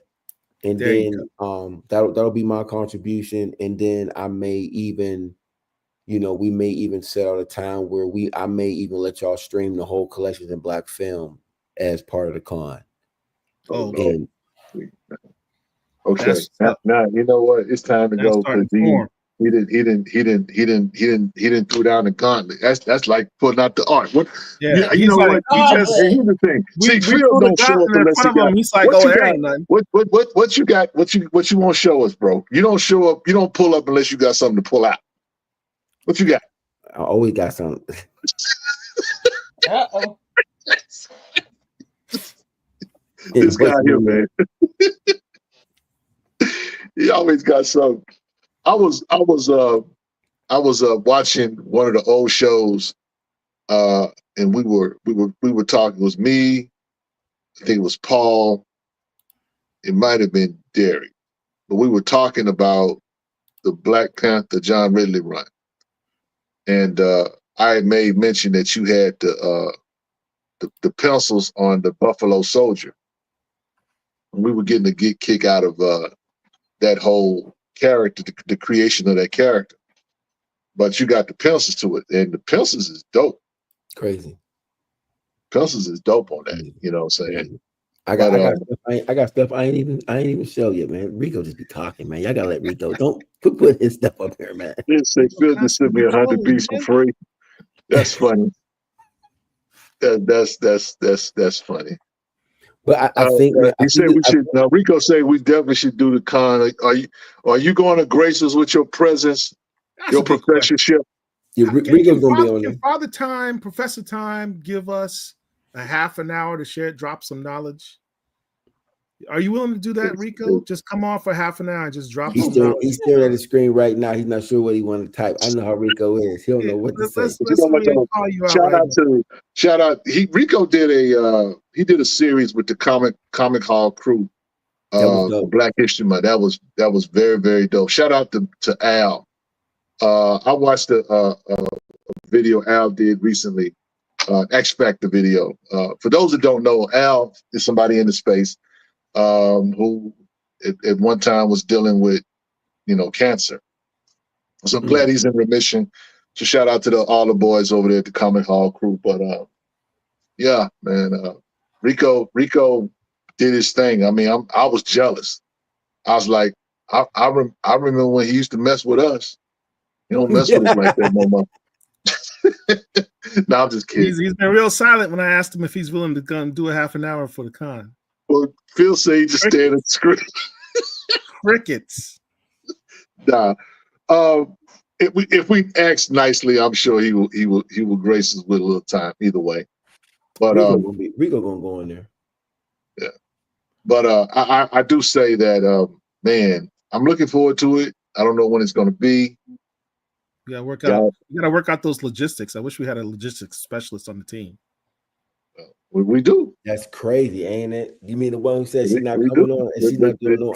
But see, Angel thinking about the bread. She's like, I know y'all the homies. Angel, hey, listen, Angel better. Ain't nothing free. I'm owed a whole lot of back pay for all stuff. Hey, Rich. Where's my paycheck? Let me say this. Hey, Rich, I'm about to jump out. Let me say this real quick. Yes, sir. We all about to jump out. Space. I think I'm older than you, Rich. I'm not. Just let me talk. It's teamwork, Angel, man. You better bring them skills to the table and bring your logistics over and logistically get this BCL together. Message. Okay. Yeah. Anyway, I'm up, man. Hey, listen, let me stop talking to you. So if the con doesn't happen, I got big stuff to do tomorrow. Hey, man, have fun tomorrow, bro.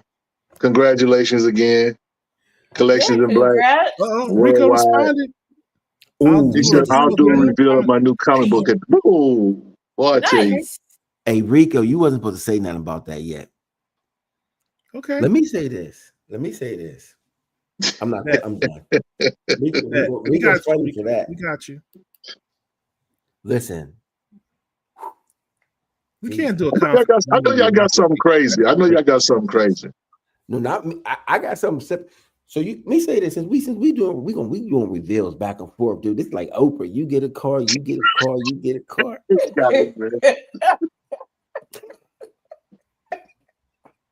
Well, shout out to both of y'all doing y'all thing, man, for real. No, Rich, listen, man. Rich, you didn't put the barrier in everybody's back. You ain't talking crazy. It's after midnight. Rich usually be like, all right, y'all. And you know what? I got to get up in the morning. I got to be up 4:30. Y'all getting some spirit is moving. That's all I'm gonna say. Yeah, hey, listen, you might as well stay up. Oh, now I'm going to bed in a minute. I guess.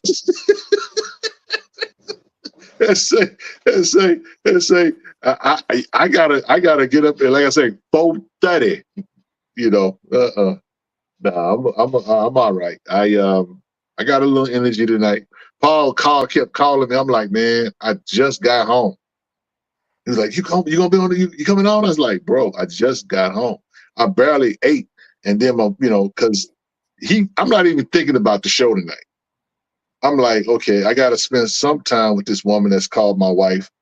The phone is just ringing, and I'm just looking at it while I'm eating. And, I know it's Paul, so I'm like, I'm going to call him when after I finish eating, get settled or whatever. Hence why I kept getting a disconnect every time. Kept calling. Sent me a text. I'm like, bro, chill. Okay, I know there's a show tonight. And I'm going to be honest, I thought you was doing an interview at first. That's why I wasn't really in a rush, because I figured you'd be doing an interview first. We're talking about the show all day, and you're like, "Oh man, you can't. You wait till I get on." Be honest, look. Shout out to all of y'all, and we were very tame on the day's topics because it goes down in the DMs. That's all I'm gonna say. We didn't touch upon half the subjects. I thought we didn't touch on barely. Shout out to Sebastian and kept our compass due north. That's all I'm gonna say. Yeah. But was it not for Sebastian and Phil, this could have gone a whole different direction. Yeah, this could have gone like over at like 9:30. I'd be 9:30. I'd be calling them home by now, bro. Put flames on the entire Black Comics endeavor. Say I could have got some quality time and been asleep by now. Quality time. Come on, bro. Hey, I'm a married man. Hey, I needed this laugh, man. Y'all have me in. Hey, listen, they gonna kick me out. I'm loud as hell. I just realized it's 12, so I'm loud in this damn hotel. They gonna. Nah, you good, bro? It's a hotel. They know exactly. Sir, Mr. Thompson. We've heard that there's a disturbance in your room. So I haven't been to the shop. Did anything come out this week? Oh, you still want to talk? He just said I'm gonna go home. I was just asking. I'm just asking. Green Lantern. Oh Lord. Issue number 2? Or was it Absolute Green Lantern. Oh, by the way, shout out to Things from Another World. Y'all need to, let's have a moment of silence because this is about to be over, bro. Yeah, that's just crazy. They're going out of business. Angel. Phil, this one's for you. The online stuff is going out of business. They shutting it down. Oh no. Phil, you like Conan the Barbarian? I do. This is an issue where he is going back to the Southern Kingdoms, which is code for the black folk. Right. And they're introducing a new character. I don't believe it's Zula. It says a deadly hunter stalks a Sumerian bent on bloody vengeance. Who is this strange foe, and what do they know about the Ancient Power Rising Institute? It could be their new version, because it's a different company. This could be their version of Zula in this publisher's version of Conan. And Conan is public domain. Anybody can do a Conan book. Yeah. I'm surprised. Art by Douglas Braithwaite. He's a British brother who he's the one who did the art on the Icon and Rocket series for Milestone. That's what's up. Cover artist is Roberto De La Torre. And here's the other cover that has the new character here. How come he don't have no posts though? Any what? Doug Braithwaite. I'm looking him up now. I don't see any posts by him. He doesn't really do social media. He's done a lot of books though. Doug Braithwaite's got a lot of art. He did the Wolverine Origins book. That was him. Man, that's weird, man. So he's a hidden figure. Some He's creators definitely a like hidden Some figure. creators are like that though. We got a I couple know. years. They don't Might have found bother him. acting on anything technology. They don't care. They Yeah, barely look at all answer the their books, cell all the books he's phone. worked on. Batman, Legends of the Dark Knight, Bloodshot, Captain Okay. America. Brothers, Wait a put in minute. Hold up. Go back, Paul. Is that Captain America? Is that issue 100? Did he work on that? What is that? Let's see. Is that the reprint or what is that? He worked on something in the Captain America American Nightmare hardcover. I don't know what that is. That's probably a trade paperback. It doesn't say what the individual issue is. Hey, before I get off I here, thought I saw the cover. before I get off here, did anybody get that Black Panther #1 in 3D? No, yeah. I didn't it's even right see here. it. Man, they want $12.99. That's because you didn't pre-order it. How much was it? Well, how much was it regular price? $12.57. He said $12.57. He got a discount. Paid $4 to ship it to him. So he just like he paid regular price. Captain America. I know the Sam Wilson book. People raving about it. JT was talking about it earlier. Yo, I'm going to bed. I'm gonna holler at y'all. Good night, my brother. Yeah, we Hey, finna get out of here too, man. I let me was say just this, asking y'all. about. I didn't know he was gonna go through the whole list.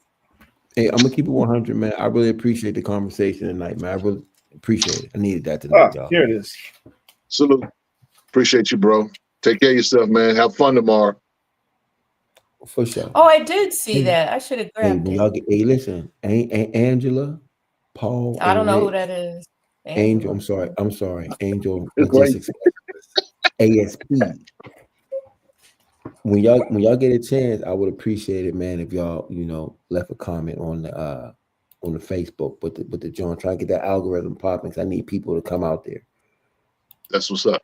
All right. I thought I already did comment, but I'll double check. Logistics specialist, I'm pretty sure you did. This is for the other African Americans who are in this. So, hey man, love y'all. Y'all be safe. All right, too. Take care, bro. Just real quick before we go to bed here, other books that came out: Exceptional X-Men 8 by Eve Ewing, I Lie Popeye. Hey, Jeffrey Thorne pulls up with the super chat. We got a super chat. Oh, yes, sir. Wow. Damn. Nice. Thank you, you. sir. Appreciate that. I Lie Popeye #4 finally came out.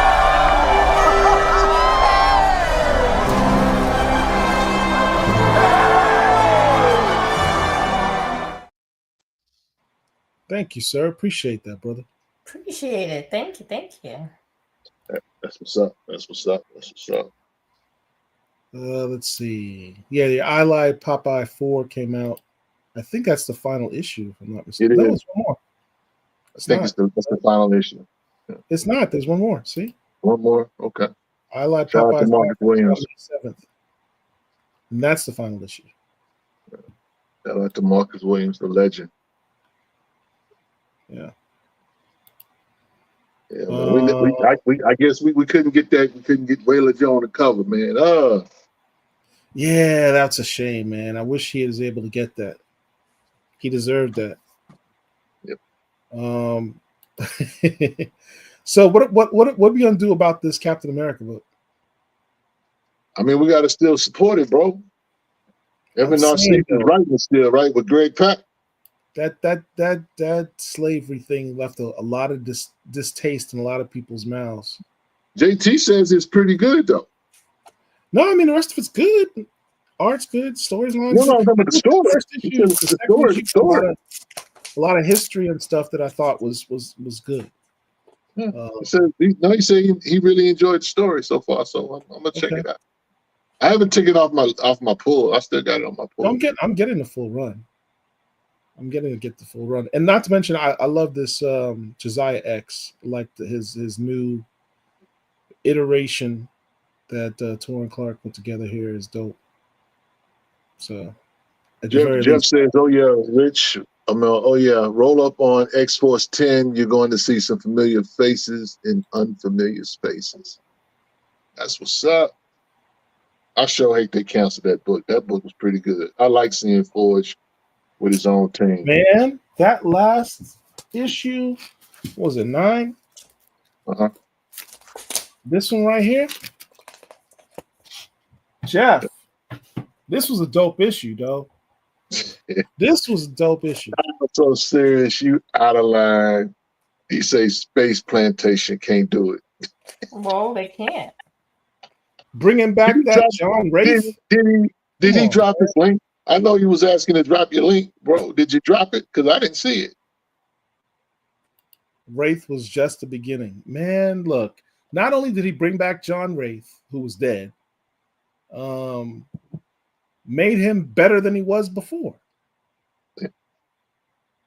I mean, he made him like a super sneaky assassin. Like there is no like when Nightcrawler does his transportation thing, you have the puff of smoke and the smell of brimstone, or flashes of light with other teleporters. John's Wraith is just he's here and he's gone. There's no, he can sneak up on you. It's the best power, and he's expanded it to actually transport huge things. Which drop it early. Drop it again, bro. I'm sorry. I missed it, bro. What are you talking about? Styles So Serious. I asked him, did he drop his link? He said he did earlier. I didn't see it. I didn't see it either. We need you to drop it again, bro. Charge it to our head and not our heart. Anthony Mazzano says is the new spectacular Spider-Man in the 616 universe from Marvel Miles Morales now. You talking about the new Spider-Man book, #1? That's the continuity. Oh, I read it. You talking about not spectacular, Amazing Spider-Man? That was terrible.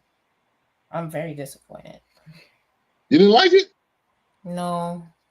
Oh. They made Peter Parker look like a bum, like he can't keep a job. I didn't like that. They want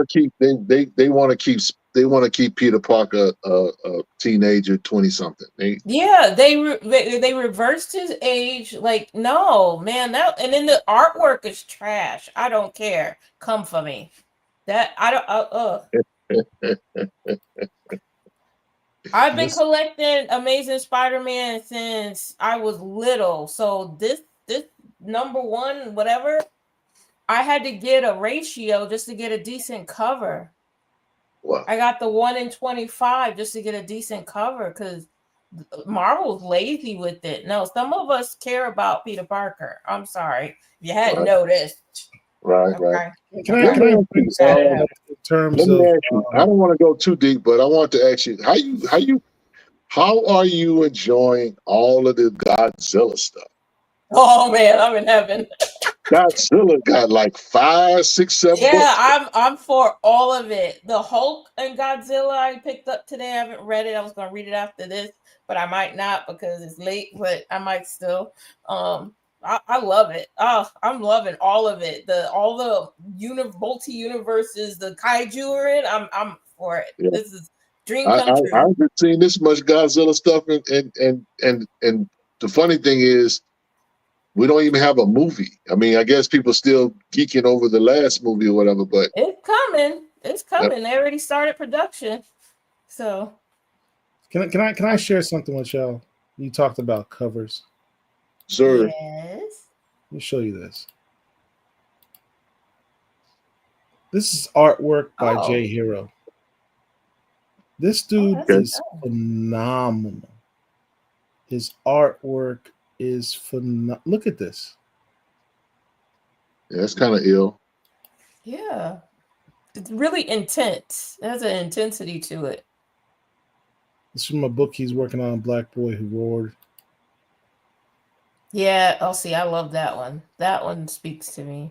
That's this dude's got incredible art.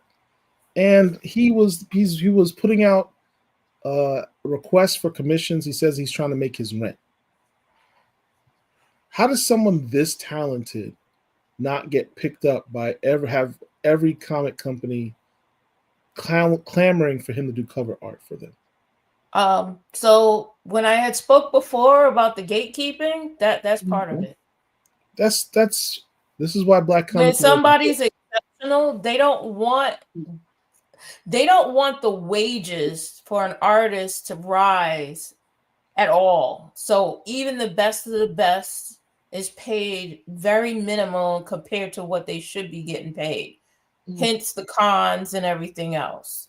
So if there are any creators who are watching this and you need a cover artist and you want to help somebody out, J Heroes, please reach out to the brother, offer him some work.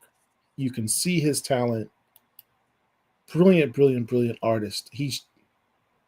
I've been a fan of his for the last few years. I've been posting up his stuff in our space for the last few years. It makes me mad that this guy is not all over the place. Well, I might have some work if you reach out to me. I'm not going to remember right now. I will personally remind you tomorrow I will give you his link, J Hero. Salute. Yeah. So yo, we gotta go, man. It's late. It's almost. We gotta go. So, guys, we want to thank you guys for coming, hanging out with us. We appreciate y'all. We just talked about faith. We talked about writing. We talked about artists. We talked about people that don't like us, people that do like us, people that care about us, people that don't care about us. This live stream had everything in it. So we covered a lot. Yeah, we did. But I appreciate. Thank you guys for the super chat. All of you those that gave, and thanks Sebastian. Shout out to DJ Big Phil, pulled up on us. Cannon White in the chat. Appreciate you. All of you guys that hung out with us, we thank you for coming, and we will see you guys later.